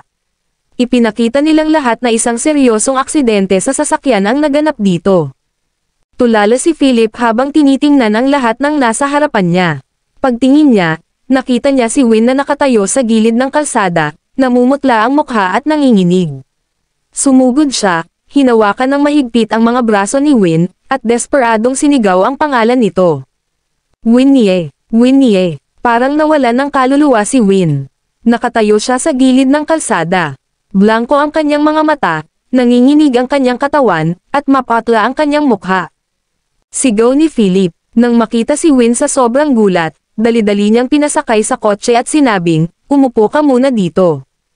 Pagkatapos noon ay tumalikod na siya at aalis na sana. Titingnan niya ang sitwasyon ng itim na Cadillac na iyon. Snap! Biglang hinawakan ni Win ang kamay ni Philip. Nanginginig na siya sa lahat ng may luha sa kanyang mga mata. Tinitigan niya si Philip at sinabing, huwag mo akong iwan. Tumalikod si Philip at hinawakan ang kamay ni Win. Marahan niyang hinaplos ang pisngi nito at hinalikan sa noo habang sinasabing, huwag kang mag-alala, ayos lang ang lahat. Titingnan ko. Pagkasabi nito, sinara ni Philip ang pinto ng kotse, tumalikod, at nag-jog sa itim na Cadillac na bumagsak sa mga piraso 10 metro ang layo. Masyadong biglaan. Kung hindi dahil sa Cadillac na bumagsak sa mabigat na truck, ang nasa isang pool ng dugo ay si Win. Sa sandaling ito, maraming tao ang nagtipon sa paligid ng kalsada. Ang lahat ay nag-uusap at kumukuha ng mga larawan, habang ang iba ay desperadong tumatawag. Tumakbo si Philip. Pinagmasdan niya ang ganap na deformed na frame ng kotse habang umaalingaw-ngaw ang malakas na amoy ng gasolina sa kanyang mga butas ng ilong. Lumingalinga siya at nakita niya ang isang lalaking puno ng dugo sa loob ng sasakyan. Tiger Xander. Laking gulat ni Philip habang nakatingin sa lalaking durog sa frame ng sasakyan. It was Tiger Xander, the man with a rough appearance but a gentle heart. Bakit siya nandito? Siya ang nagligtas kay Win. Tigre. Sigaw ni Philip at yumuko, hinawakan ang braso ni Tiger na puno ng dugo. Sinubukan niyang kaladkarin siya palabas ng sasakyan. Iyon ay dahil palakas ng palakas ang amoy ng gasolina dito. Ang sasakyan ay sisabog anumang oras. Mr. Clark, sa loob ng sasakyan, ang natatakpan ng dugo ni Tiger ay nagmulat ng kanyang mga mata at ngumiti ng nakakaloko sabay sabi, iwan mo ako dito. Pumunta, mabilis. Ang isang lalaking tulad ni Philip ay may luha sa kanyang mga mata sa sandaling ito. Kabanata 1916. No way, hindi kita pwedeng iwan dito. Umungol si Philip at sinubukan niyang bunutin si Tigre palabas. Napaungol ang Tigre sa paghihirap. Tiningnan niya ang kanyang kanang paa na nasa frame, tumawa ng pilit, at sinabing, Mr. Clark, nakikiusap ako sayo. Iwan mo ako dito. Naipit ang paa ko at hindi ako makalabas. Ngayon, umalis ka na dali. Tumahimik ka. Ilalabas na kita. Na may pulang mata, bumangon si Philip at tumingin sa paligid. Bigla niyang nakita ang fire axe sa malapit na mall. Tumakbo siya at binasag ng suntok ang salamin ng fire cabinet. Pagkatapos, kinuha niya ang palakol ng apoy at nagmamadaling bumalik sa gilid ng sasakyan. Galit niyang tinadtad ang frame ng kotse, ngunit hindi iyon maaaring putulin ng apoy. Tumingin si Tiger kay Philip na pinuputol ang frame ng kotse at sumigaw, Mr. Clark, hayaan mo na. Huli na. Bilisan mo at iwan mo ako dito. Ito ang utang ko sa iyo at sa iyong asawa. Hindi sumagot si Philip. Puff. Sa oras na ito, nagsimulang masunog ang likurang bahagi ng kotse. Nang makita ang eksenang ito, ang nakulong na tigre ay nabalisa at umungal. Kuya Clark, go. Hayaan mo na ako. Say sabog na. Puno na ng luha si Philip. Siya ay hindi kailanman naging kasing walang kapangyarihan gaya niya ngayon. Ito ay malinaw na ilang mga frame ng bakal, at si Tiger ay malinaw na buhay pa. Ayaw niyang sumuko, kumalas, kumalabit. Nagpatuloy ang mga tunog ng pagpuputol mula sa palakol ng apoy. Ang frame ng kotse ay deformed ngunit ito ay hindi pa rin napakinabangan. Sa wakas, mahinang ibinaba ni Philip ang kanyang mga braso at pinagmasdan ang paglaki ng apoy sa sasakyan. Sumando si Tiger na may nakakagaan ng ngiti. Tumingin siya kay Philip na nakatayo sa harapan niya at sinabing, Brother Clark, ako ay isang bastos na tao na hindi nakauunawa ng anumang magagandang alituntunin. Itinuro sa akin ng aking ina bago ang kabaitan ay dapat bayaran sa uri. Sinabi sa akin ni Kuya Theo na ikaw ang nagbayad ng mga gastusin sa pagpapagamot ng aking ina sa nursing home, at nalutas mo rin ang problema ng aking kapatid na babae sa pag-aaral. Hindi na ako makapaglingkod sa iyo sa buhay na ito. Sa susunod na buhay ko, pagsilbihan kita ng mabuti. Namumula ang mga mata ni Tiger, at puno pa rin siya ng mga nakakalokong ngiti. Nakatayo lang si Philip sa harap ng sirang frame ng kotse na may hawak na palakol na apoy. Tiningnan niya si Tiger sa loob ng sasakyan at sinabing, ililigtas talaga kita, pasensya na. Pagkasabi noon ay napako ang mata ni Philip sa binti ni Tiger na nakaipit. Nanginginig ang palakol ng apoy sa kanyang kamay. Arg! Umalangaw-ngaw ang isang malungkot na alulong sa buong paligid. Kasunod nito, nagpumiglas si Philip na kunin si Tiger, na nahimatay, mula sa kotse. Ang sahig ay natatakpan ng pula. Bang! Isang pagsabog ang biglang umalangaw-ngaw. Ang kadalak ay ganap na naging isang dagat ng apoy. Pagtingin kay Tiger na kinaladkad niya sa gilid ng kalsada, agad na hinubad ni Philip ang kanyang jacket at pinunit ito sa mga piraso ng tela upang mabilis na pigilan ang pagdurugo ni Tiger. Hindi nagtagal, dumating na rin ang ambulansya mula sa kalapit na ospital. Mabilis nilang binuhat si Tiger, na nawalan ng paa at puno ng dugo, sa isang stretcher. Sana ito, si Philip ay natatakpan ng pula. Pagtingin sa papaalis na ambulansya, nagmamadali siyang bumalik sa kanyang sasakyan. Pagbukas na pagkabukas niya ng pinto ng sasakyan ay nakita niya si Win na nakatitig sa ilalim niya ng takot na takot. Phil, dugo, kilabot na sigaw ni Win. Dugo, nanlaki ang mga mata ni Philip. Nagtaas siya ng mata para tingnan si Win na takot at hinihingal. Premature birth. Kabanata 1917. Nang walang oras sa pag-iisip, mabilis na sumakay si Philip sa kotse at galit na sumugod sa malapit na ospital ng mga kababaihan. Habang nasa daan, tinawagan niya si Victor at nag-aalalang sinabi, bilisan mong ipaalam sa ospital ng mga babae. Nagdudugo si Win. Sa bandang ito, kalalabas lang ni Victor sa ospital ng mga babae at babalik na sana. Nang makatanggap siya ng tawag mula kay Philip sa oras na ito, ang kanyang anit ay nalaman at ang kanyang buong mukha ay puno ng pagkabigla. Nilinggan niya ang dean at isang grupo ng mga doktor na nakatayo sa likuran niya. Sumigaw siya, bilisan mo, nagdudugo si Madam. Dumudugo siya. Nang marinig ng dean na may iba pang mga salita ni Victor sa sandaling ito, natigilan siya at sinabing, Master Bell, huwag mo akong biro.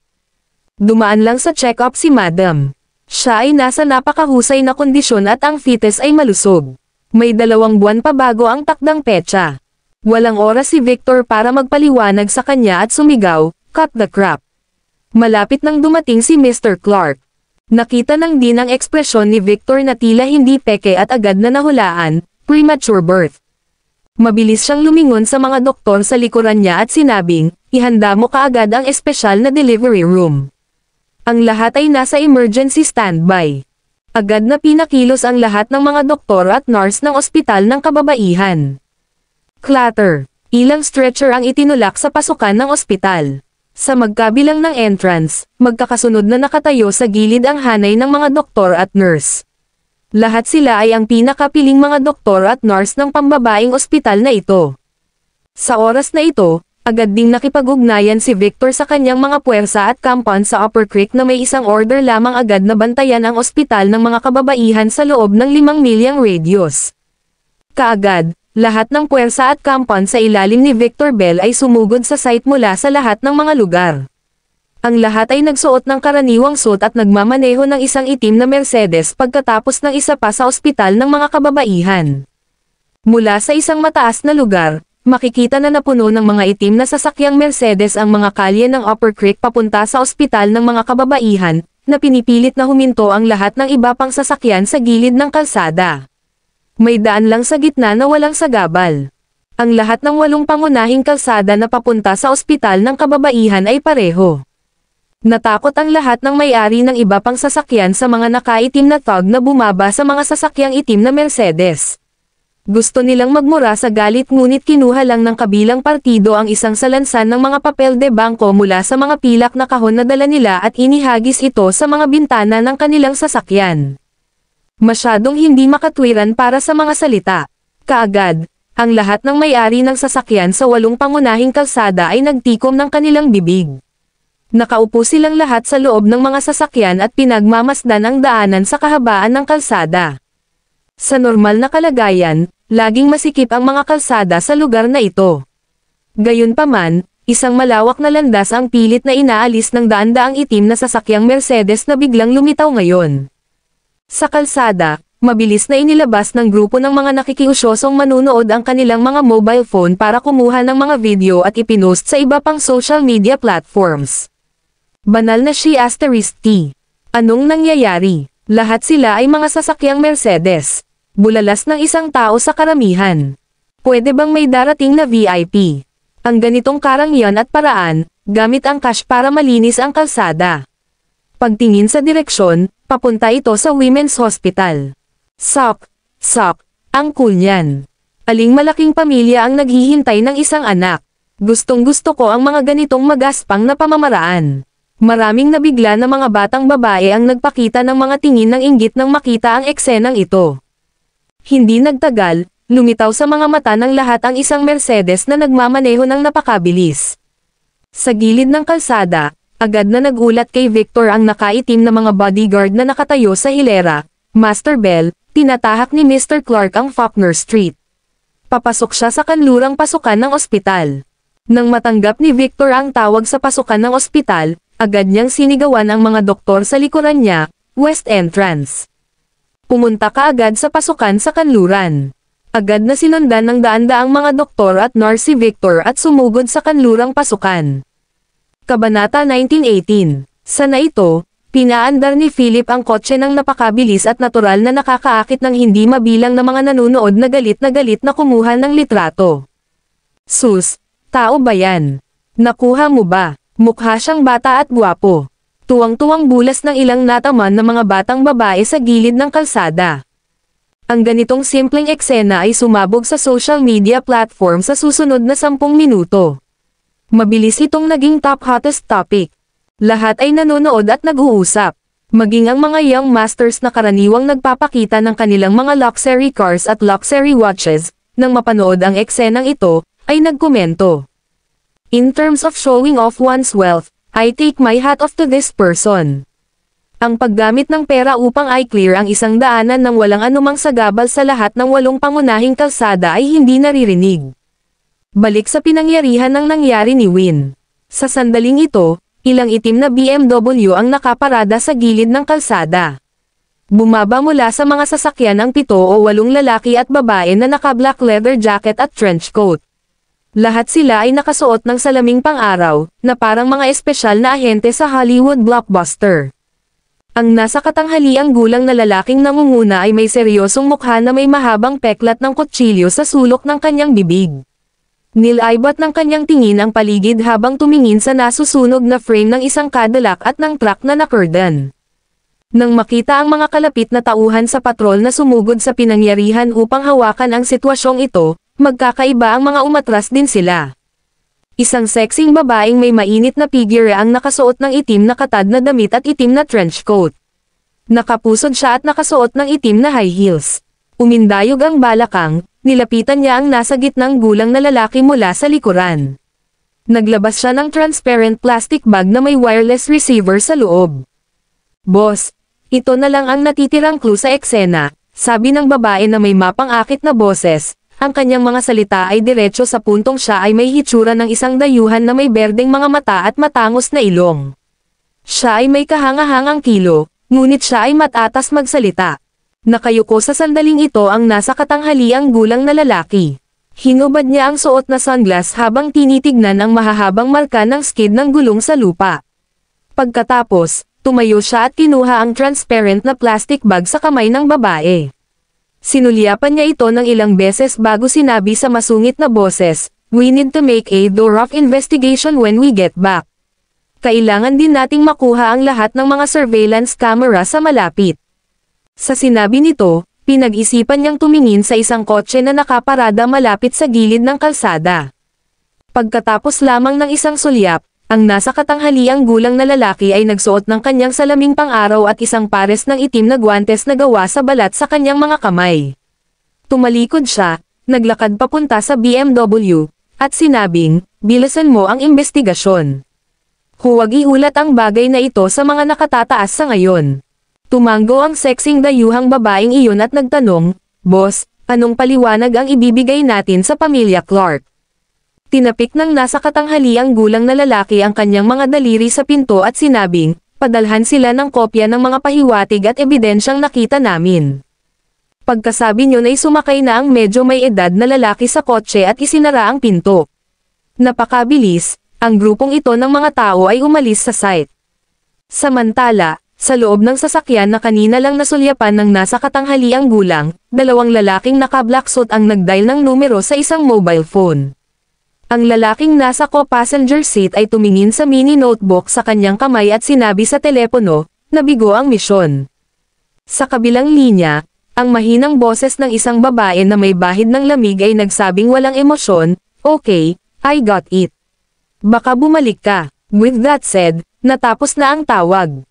Kasabay nito, malayo sa Senador Dona ng Country M sa isang marangyang kastilyo. Kabanata 1919. Ang kastilyong ito na itinayo noong huling siglo ay mahigpit na binabantayan. Sa abot ng aking paningin, ang lugar ay puno ng mga dayuhang bodyguard na nakasuot ng itim na suit at salaming pang-araw. Sa kastilyo, 12 ng mga luxury car, sports car, at kahit isang mini helicopter ang nakapark. Humigit kumulang 100 lalaki at babaeng katulong ang may pananagutan sa pangangalaga ng kastilyo. Sa oras na ito, sa malaking bulwagan ng kastilyo, mayroong isang silwete ng isang matangkad at magandang babae na nakasuot ng mahabang trench coat. Mula sa kanyang likuran, makikita na siya ay may hugis S na figure. Siya ay simpleng perpekto at walang kamali-mali. Ang kanyang mga braso ay nakakross sa kanyang dibdib sa oras na ito. Nakatalikod siya sa grupo ng mga elite bodyguards, paulit-ulit niyang tinapik ang telepono gamit ang kanyang maselang kamay. "Linisin mo lahat, huwag mag-iwan ng anumang mga pahiwatig sa likod." Cold at aloof na sabi ng figure bago tumalikod at umalis na naka-high heels. Isang lalaki sa hall ang yumuko bilang tugon bago kinuha ang kanyang telepono. Nag-dial siya ng numero at malamig na sinabi, "Linisin mo lahat. Huwag mag-iwan ng kahit ano." Bumalik sa Upper Creek, sa kalye kung saan nangyari ang insidente. Sa oras na ito, ang dalawang lalaki sa pribadong sasakyan ay nagtinginan sa isa't isa habang sinasabing, "Tapos na ang aming trabaho." Gayunpaman, nang paandarin na nila ang sasakyan at papaalis, bumukas ang pinto ng sasakyan mula sa labas. Dalawang matatangkad at matipunong banyagang lalaki na nakasuot ng mahabang trench coat at salaming pang-araw ay nakatayo sa magkabilang gilid ng pinto. Nakita ng dalawang lalaking nasa sasakyan ang dalawang lalaki sa labas ng sasakyan na biglang sumulpat. Bago nila alam kung ano ang nangyayari, nakita nila ang dalawang lalaki na nakasuot ng itim na leather na guwantes at naglabas ng mga baril na may mga silencer. Puff! Puff! Dalawang malambing na ingay. Patay on the spot ang dalawang lalaking sakay ng sasakyan. Ang isa ay may putok ng baril sa puso habang ang isa naman ay nasa gitna ng kanyang kilay. Pagkatapos, isa sa mga lalaki ang naghagis ng customized na self-detonating na bomba sa kotse bago isinara ang pinto. Galante namang umalis sa eksena ang dalawang lalaki. Wala pang 50 metro ang layo, ang sasakyan ay sumabog ng malakas na putok at apoy na umabot sa langit. Biglang nagkagulo ang paligid. Pagkaalis ng dalawang lalaki, sumakay sila sa dalawang makikinang na motor at umalis. Pagbabago ng pananaw. Sa isang lunti ang maliit na isla na napapalibutan. Sa tabi ng dagat, iyon ay Arcadia Island ng pamilya Clark. Sa sandaling ito, sa malaking bola ng puting kastilyo, nakasando si Roger Clark sa kanyang tungkod habang pinahahalagahan ang isang mural na bato. Biglang pumasok ang isang matangkad at matipunong lalaki mula sa main entrance.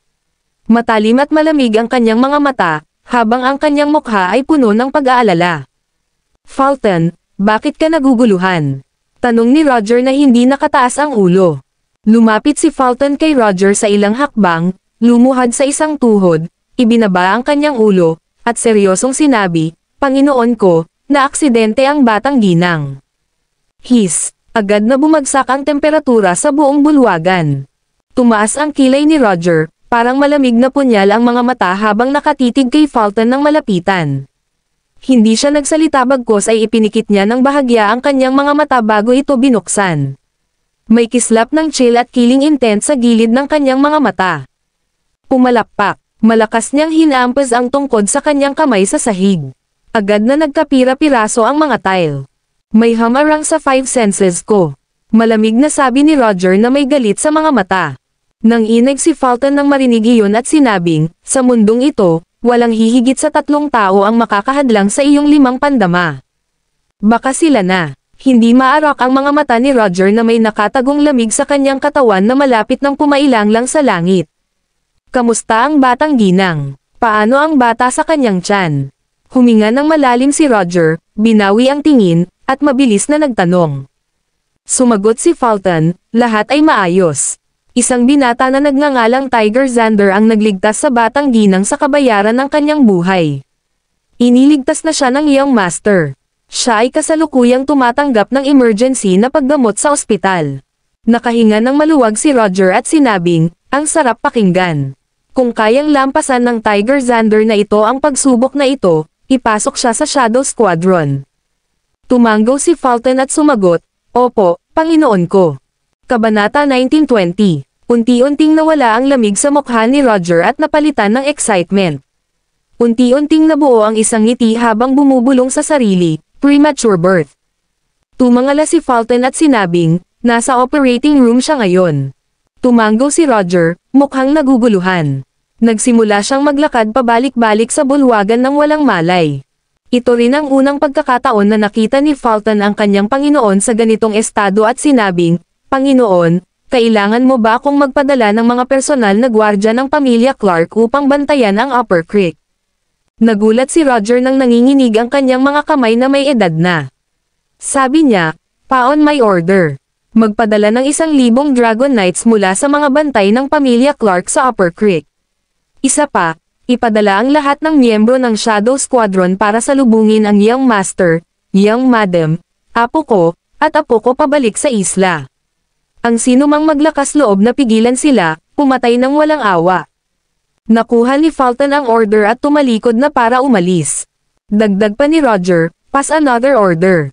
Makalipas ang 3 araw, magdaraos ng piging ang pamilya Clark sa loob ng 10 araw. Magpadala ng mga imbitasyon sa buong mundo para ipagdiwang ang kapanganakan ng aking apo at batiin ang batang ginang ng pamilya Clark. Mukhang tuwang-tuwa si Roger sa sandaling iyon, at puno ng ngiti ang kanyang mukha.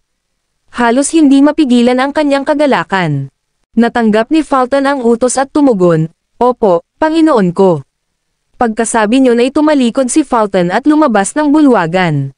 Sa sandaling ito, isang babaeng nakaming velvet ang bumaba mula sa spiral staircase sa likod ng hall. Siya ay may magandang figure at maayos na hitsura. Siya si Hazel Eva, ang pang-4 na ginang ng pamilya Clark. Sa sandaling ito, maganda siyang naglakad papunta sa gilid ni Roger, binalutan siya ng trench coat, at sinabing, "Old Master, babalik ba sina Phil at Winnie?" Ngumiti si Roger at sinabing, "Oo, sila nga. Isa pa, hahawakan ko na ang apo ko." Nang marinig ito, tuwang-tuwa si Hazel at napasigaw, "Talaga? Manggang anak na ba si Winnie? Tumanggaw si Roger at sinabing, premature birth. Napaaga ang panganganak. Nang marinig ito ni Hazel, natarante siya at mabilis na sinabi, paano ito napaaga? Nako, magiging okay ang baby at si Winnie diba? No way, I have to go to Upper Creek, I'm going to bring the family doctor there.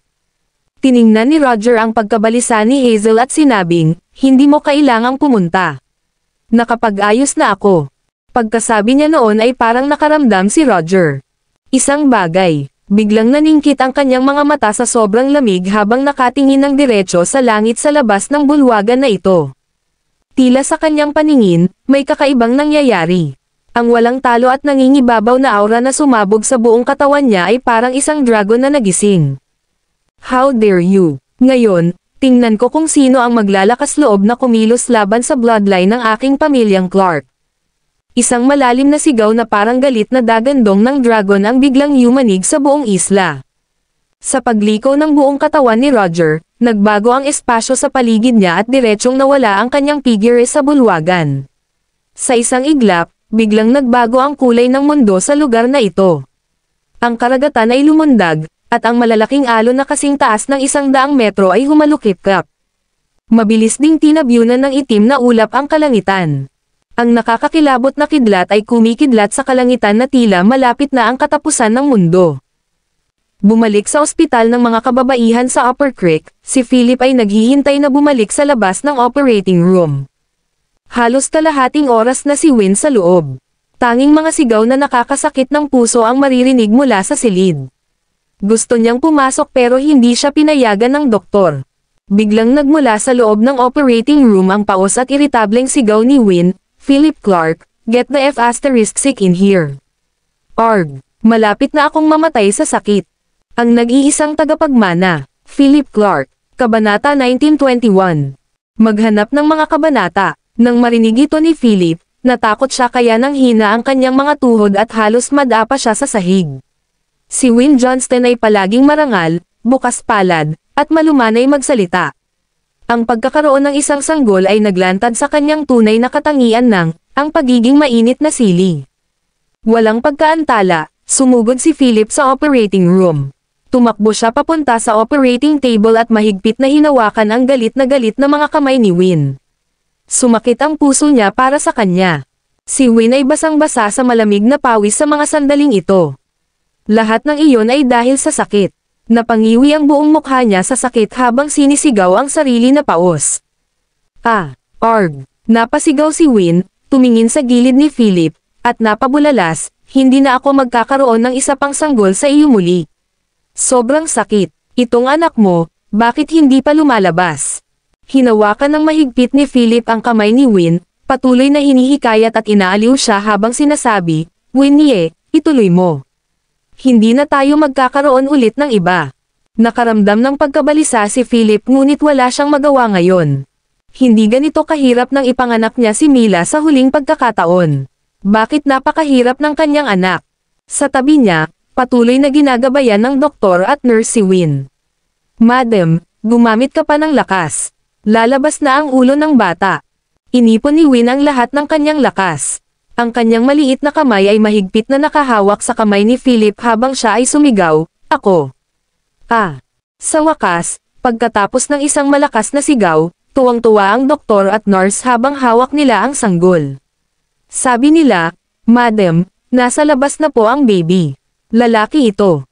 Napakahina ni Win, at ang kanyang mga mata ay hindi nakatutok.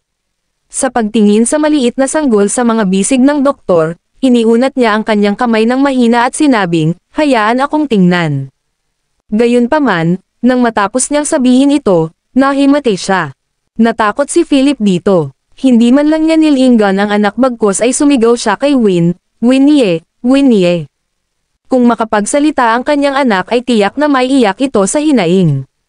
Doon, biglang sumigaw ang isang nurse sa pagkabalisa at gulat, Direktor, nagdudugo si Madam. Nang marinig ito, nataranta ang direktor. Agad na ipinadala ng kanilang doktor at nurse ang napaaga na sanggol sa nursery. Pagkatapos, tinulak nila si Philip palabas ng operating room sabay sabi, Mr. Clark, umalis ka na sa kwarto. Ipauwi sa amin ang natitira. Tinulak si Philip palabas ng operating room. Tumayo siya sa pintuan at nagpanik. Hemorrhage. Magiging okay na ba si Win? Si Philip ay labis na nababalisa. Pabalik-balik siyang naglakad palabas ng operating room. Sa oras na ito, tumakbo si Victor Bell. Nang makita ang nag-aalalang hitsura ni Philip, hindi siya naglakas loob na lumapit ngunit tahimik na tumayo sa gilid. Ang ospital ng kababaihan na ito ay mahigpit na binabantayan ng mga tao ni Victor sa sandaling ito. Kalahating oras na ang nakalipas, may pinadala si Victor sa Riverdale para sunduin sina Charles at Martha. Nagmamadali din si Lydia Jensen kasama si Mila. Matapos matanggap ang balita mula kay Victor, maging si Pangulong Hoyt Luther ng Upper Creek Chamber of Commerce ay sumugod ng walang pagkaantala at ipinagpaliban ang mahahalagang pulong sa pakikipagtulungan sa mga dayuhang kumpanya. Tahimik silang naghihintay sa lobby ng ospital. Si Philip ay nagpatuloy sa paglalakad pabalik-balik. Nang makita niya si Victor na nakatayo sa gilid, nagtanong siya ng walang pakialam, anong meron? Si Victor ay nagmamadaling yumuko at sinabing, Mr. Clark, si Tiger Xander ay nailigtas at kasalukuyang wala sa panganib. Nang marinig iyon, tuluyang nahulog ang batong dumudurog sa puso ni Philip. Tumanggaw siya at sinabing, bigyan mo siya ng pinakamahusay na pangangalagang medikal at ipaalam din kay Theo Xander na protektahan ang lahat ng miyembro ng kanyang pamilya. Tumanggaw si Victor at sumagot, naiintindihan. Kabanata 1922. Pagkatapos nito, sinabi ni Victor, Mr. Clark, ibinalik ko ang mga pahiwatig at ebidensya mula sa pinangyarihan ng aksidente. Gusto mo bang tingnan sila ngayon? Nang marinig ito, napakunot ang noo ni Philip habang inabot ang folder na iniabot ni Victor. Pagbukas ng dokumento, ang data ng investigasyon sa loob ay sariwa mula sa oven. Sinulyapan ito ni Philip at walang nakitang mahalagang pahiwatig. Sa madaling salita, ito ay isang pinaghandaang tangkang pagpatay. Walang natitira pang pahiwatig sa pinangyarihan. Ang driver ng truck ay isa ring inosenteng partido. Nawalan ng kontrol ang sasakyan dahil sa pakikialam ng tao. Matapos ang cross-examination, hindi na hinala ang driver. Nang makita ni Philip ang impormasyong ito, isang alon ng panginginig ang bumalot sa kanya. Tinanong niya si Victor, may nakita ka bang iba? Umiling si Victor at sinabing, hindi, ayon sa mga kontak ko sa pagpapatrolya doon, sabi nila pagkaalis niya ni Madam, may dumating na ilang Special International Patrol Vehicles. Ang kasong ito ay kinuha ng espesyal na internasyonal na organisasyon ng patrol. Kumunot ang noo ni Philip at tumingin kay Victor habang nagtatanong, Special International Patrol Organization. Bakit sila nandito? Umiling si Victor at sinabing, hindi ko alam, Mr. Clark. Ikinalulungkot ko ang aking limitadong kakayahan. Kumunot ang noo ni Philip at winagaway ang kamay kay Victor habang sinasabing, ayos lang. Pwede ka nang umalis. Pagkatapos, isang nag-aalalang Philip ay tumingin sa operating room bago kinuha ang kanyang telepono. Dinial niya ang numerong na-dial niya kanina at malamig na nagtanong, nalaman mo na ba? Magalang na sinabi ng boses ng lalaki sa kabilang dulo ng telepono, Young Master, hanap ko na. Ako ay nasa isa sa mga kastilyo ng mga Rothschild sa Senador Dona City. Hindi mo ba iniimbestigahan kung nasaan ang kapatid ko? Bakit ito nakalink sa pamilya Rothschild? Kasabwat ba nila ang nangyari kanina? Tanong ni Philip. Sa kabilang dulo ng telepono, si Rick Davenport ay nakayuko sa bubong ng isang kastilyo sa sandaling ito. Sa isang titig na parang cheetah, tiningnan niya ang mga gwardya at seguridad sa kastilyo habang sinasabi, ang kinaroroonan ng dalaga ay medyo may kaugnayan sa pamilya Rothschild, at mayroon silang espesyal na pakikipagtulungan sa Hall of the Underworld mula sa 12 Sacred Halls of the Kanluran. Young Master, ang insidenteng ito ay dapat na pinagsama-samang pagsisikap sa pagitan ng pamilya Rothschild at ng Hall of the Underworld. Bukod dito, palihim silang sinusuportahan ng ilang tao sa ating teritoryo. Sa sinabi ni Rick ay nagsuot siya ng face mask at humiga sa bubong ng kastilyo habang sinusuri ang mga kagamitan sa kanyang katawan. Suporta mula sa loob ng teritoryo. Sino ito? Malamig na tanong ni Philip. Sagot ni Rick, sa ngayon, hindi pa malinaw. May nakita akong figure mula sa likod. Siguradong nakita ko na ang taong ito sa isang lugar. Bigyan mo ako ng 10 minuto. Papasok ako para makita kung sino ang ibang tao. Sandaling natahimik si Philip nang marinig iyon. Pagkatapos ay sinabi niya, "Okay, hihintayin ko ang iyong tawag." With that said, in-end na niya ang tawag. Sa sandaling natapos niya ang tawag na ito, nakatanggap siya ng isa pang tawag. Sa isang sulyap, ito ay mula sa kanyang pangalawang tiyuhin. "Tito Tim," pinisil ni Philip ang isang ngiti at binati. Sa kabilang dulo ng telepono, narinig ang galit na boses ni Tim Clark. "Philip, sinong gumawa nito kay Win? Nalaman mo ba? Dadalhin ko ang mga tauhan ko para patayin sila. Damn it, nararapat silang mamatay sa paggawa nito."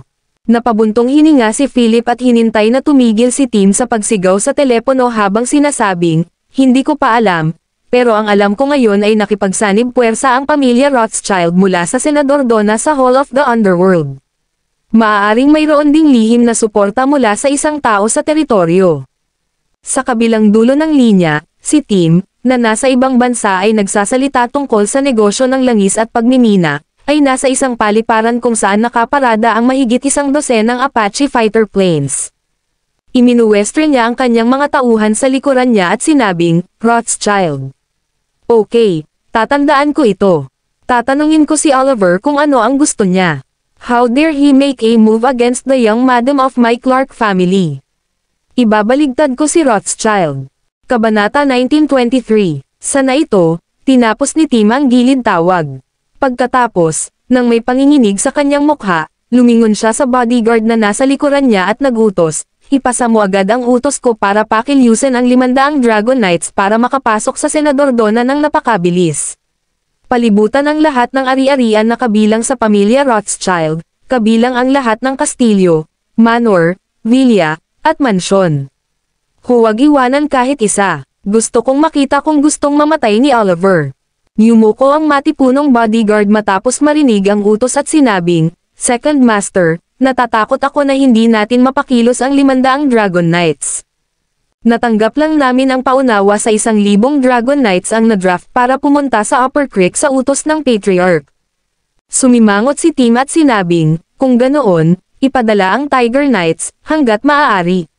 Gusto kong makita kung sino ang nagbigay ng lakas ng loob sa pamilya Rothschild na kumilos laban sa batang ginang at sa munting apo ng pamilyang Clark." Galit si Tim Clark. Matagal nang tumahimik ang pamilya Clark. Matagal na panahon na ang nakalipas mula nang ipakita nila ang kanilang mga kakila-kilabot na kakayahan at paraan sa internasyonal na eksena. Sa pagkakataong ito, dapat ipakita ni Tim sa mga dayuhang pamilyang ito at sa grupo ng mga taong tumitingin sa pamilya Clark tulad ng mga jackal sa dilim na ang pamilya Clark ay palaging nakatayo sa tuktok ng mundong ito. Ang isang natutulog na dragon ay hindi isang pag-iral na matapang at ignorante na mga kabataan ay maaaring lumabag. Pagkatapos, tumalikod si Tim at sumakay sa isa sa mga Apache fighter plane. Kaway ng kanyang kamay, lumipad ang fighter plane at dumiretso sa Senador Donna City. Sa ibaba, isang grupo ng mga pinuno ng tribo ang patuloy na kumaway kay Tim. Bumalik sa tabi ni Philip. Matapos ay end ni Tio Tim ang tawag, medyo kinakabahan pa rin siya. May gagawing malaking bagay si Tio Tim. Walang choice. Nang magalit si Tio Tim, kahit ang kanyang ama ay hindi siya napigilan. Minsan, na may 100 bantay lamang ng pamilya Clark, sinira ni Tim ang nakikitang pamilya ng isang maliit na bansa ng ganoon lang. Sa oras na ito, kinuha ni Philip ang kanyang sarili at tumayo sa labas ng pintuan ng operating room, naghihintay na lumabas si Win. Ilang sandali pa ay dumating na si Lydia Jensen kasama si Mila. Nang makita ng munting prinsesa si Philip, tinawag siya nito at tumalon sa kanyang mga bisig. Binuhat siya ni Philip. Ipinikit ni Mila ang kanyang malaking hiyas na parang mga mata sa operating room at nagtanong sa kanyang parang bata na boses, "Tay, nanganak na ba si nanay ng isang maliit na sanggol? Bakit hindi pa siya lumalabas?" Tumingin si Philip sa operating room habang naglalakad sa gilid at umupo. Hinaplos niya sa ulo si Mila at sinabing, "Malapit nang lumabas si nanay. Gusto mo bang makita ang kapatid mo?" Masayang masaya si Mila habang sumasayaw at sumisigaw, "Oo, gusto kong makita ang kapatid ko." Tumayo si Philip, tumingin kay Lydia, at tinawag ang 2 nurse. Sabi niya, "Dalhin mo sila para bisitahin." Kinuha ni Lydia si Mila mula sa mga bisig ni Philip. Nang makitang hindi kumikibo si Philip, nagtanong si Lydia, "Brother Philip, hindi ka ba pupunta?" Kumunat ang noo ni Philip at sinabing, "Hindi ako pupunta. I'll stay and wait for Win. Maaari mong dalhin si Mila upang tingnan." Pumayag si Lydia at gumawa ng 2 hakbang bago siya tumalikod at sinabi sa nag-aalalang si Philip, "Brother Philip, huwag kang mag-alala. Magiging maayos din si Ate Win." Ngumiti si Philip at kumaway. Pagkaalis nila, nakahinga ng maluwag si Philip. Hindi niya alam kung anong meron sa kanya ngayon. Nakaramdam siya ng labis na pag-aatubili na makita ang kanyang bagong silang na anak. Ito ay dahil si Win ay hindi pa nakakalabas sa panganib. Sa puso niya, siguro mas mahalaga si Win. Kung may nangyari kay Win, tiyak na hindi niya mapapatawad ang sarili, lalo na ang bata. Makalipas ang ilang saglit na paghihintay, bukas pa rin ang ilaw ng operating room. Nagsimulang mabalisa si Philip. Bukod dito, ang mga doktor at nurse ay patuloy na nagmamadali sa paglabas-masok. Hinawakan ni Philip ang dalawa at gustong magtanong ngunit umiling lang ang kabilang partido at ayaw sumagot. Binuhat ni Lydia si Mila.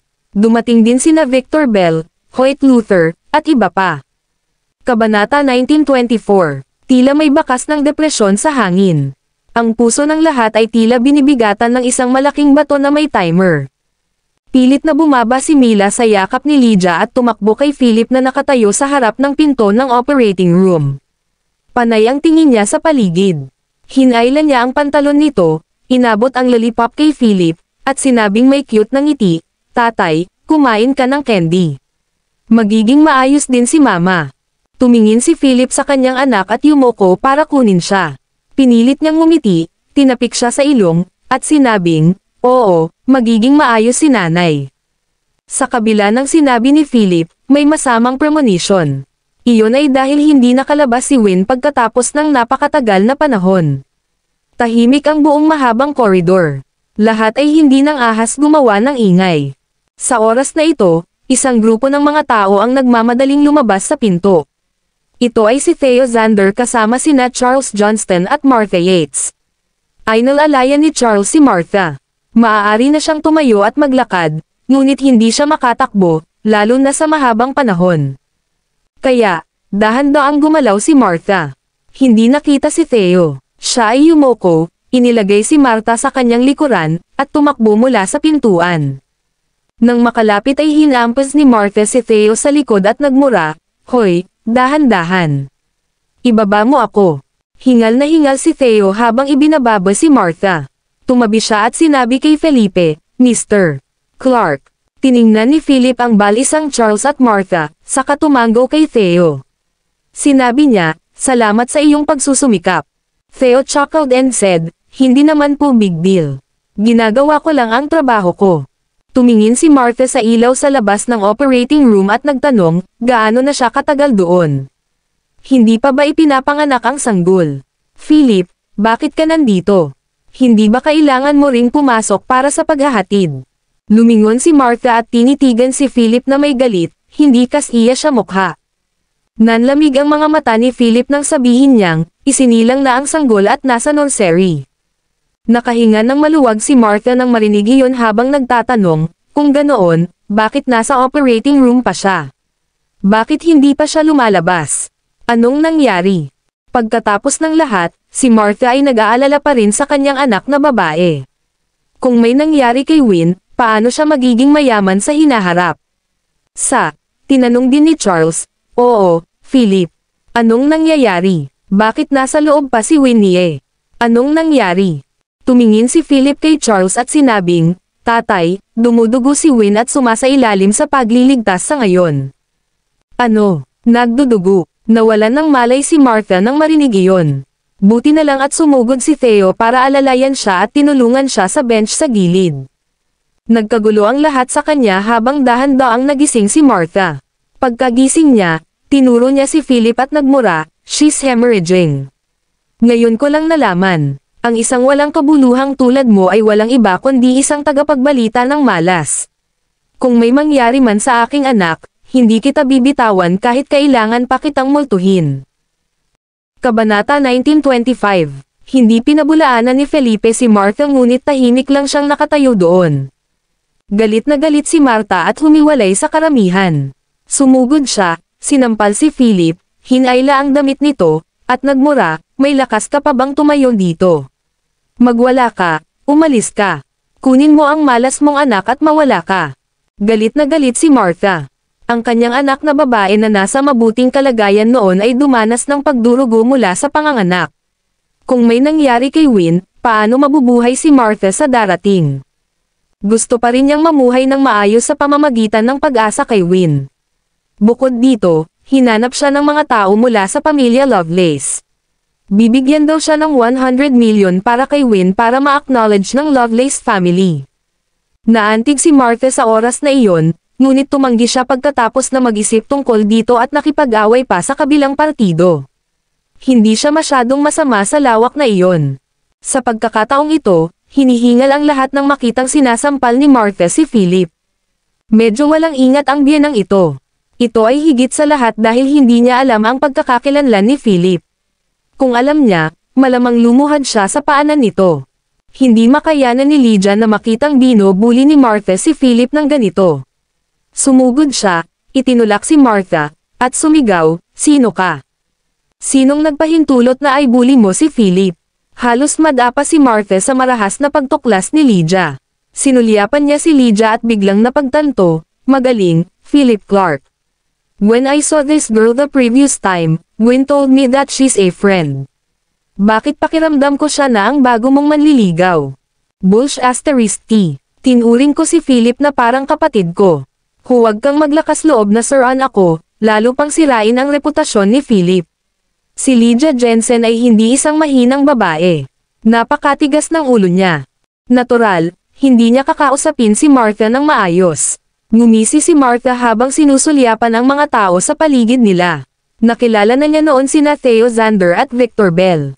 Mukhang nakilala na rin niya si Hoyt Luther sa tabi nila, ngunit hindi siya pamilyar sa kanya. Hehe, good for you, Philip. Bakit ang dami mong kaibigan na pumunta dito ngayon? Natatakot ka ba na magulo kita? Ngumisi si Martha. Nagmamadaling lumapit si Charles at hinayla ang damit ni Martha habang sinasabing, "Tama na, huwag ka masyadong magsalita. Kaibigan sila ni Philip. Huwag gumawa ng gulo kung saan-saan dahil lang sa kagagaling ng iyong mga binti. Ospital ito at kailangan nating tumahimik. Hindi pa natin alam kung ano ang nangyayari kay Win." Medyo matalino si Charles at malinaw niyang nakikita ang sitwasyon. Ang mga taong ito ay malinaw na hindi mga kaibigan ni Philip. Sa pagtingin sa kanilang mga mukha at nakatayong poster, malinaw na si Philip ang nasa lugar ng karangalan. At saka, sino si Theo Xander? Siya ang dragon ng Riverdale. Kamakailan, nasa beck and call siya ng kanyang manugang. Si Charles ay nalantad sa larangan ng negosyo, pagkatapos ng lahat. Natural na naiintindihan niya ang banayad na dinami sa paglalaro dito. Gusto man itong itago ni Philip, hindi ito maaaring itago. Tinanggal ni Martha ang kamay ni Charles at nagbuga ng kalapastanganan sa kanyang mukha. Wala ka kasing silbi sa kanya. Bakit ka pa nag-aalala sa mga kaibigan niya sa ganoong oras? Kung may mangyari kay Win, paano tayo mabubuhay? Ang kanyang mga salita ay hindi nakapagsalita kay Charles. Pagkatapos nito, tinitigan ni Martha si Philip ng masama at walang pakialam na nagtanong, "Philip, ang aking anak na babae ay nahaharap sa isang sitwasyon sa buhay at kamatayan ngayon. Tatayo ka na lang ba dito ng ganito? Kakapanganak lang niya sa anak mo."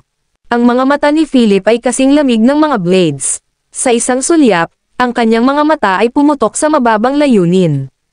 Tinitigan niya si Martha at walang imak na nagtanong, "Anong gusto mo?" Natakot si Martha sa nakakatakot na mga mata ni Philip. Para siyang isang jackal na malapit ng punatin ang kanyang biktima anumang oras. Umatras siya at lumapit kay Charles habang sinasabing, "Nanay ako ni Win. Natural na isasaalang-alang ko ang mga bagay sa ngalan ng aking anak na babae. Magiging masaya ang lahat kung walang mangyayari sa kanya. Pero kung may mangyari sa kanya, dapat bigyan mo kami ng paliwanag, di ba?" Nagtaas ng kilay si Philip at nagtanong, "Anong klaseng paliwanag ang gusto mo?" Nang marinig ito ni Philip, alam niyang may nangyari.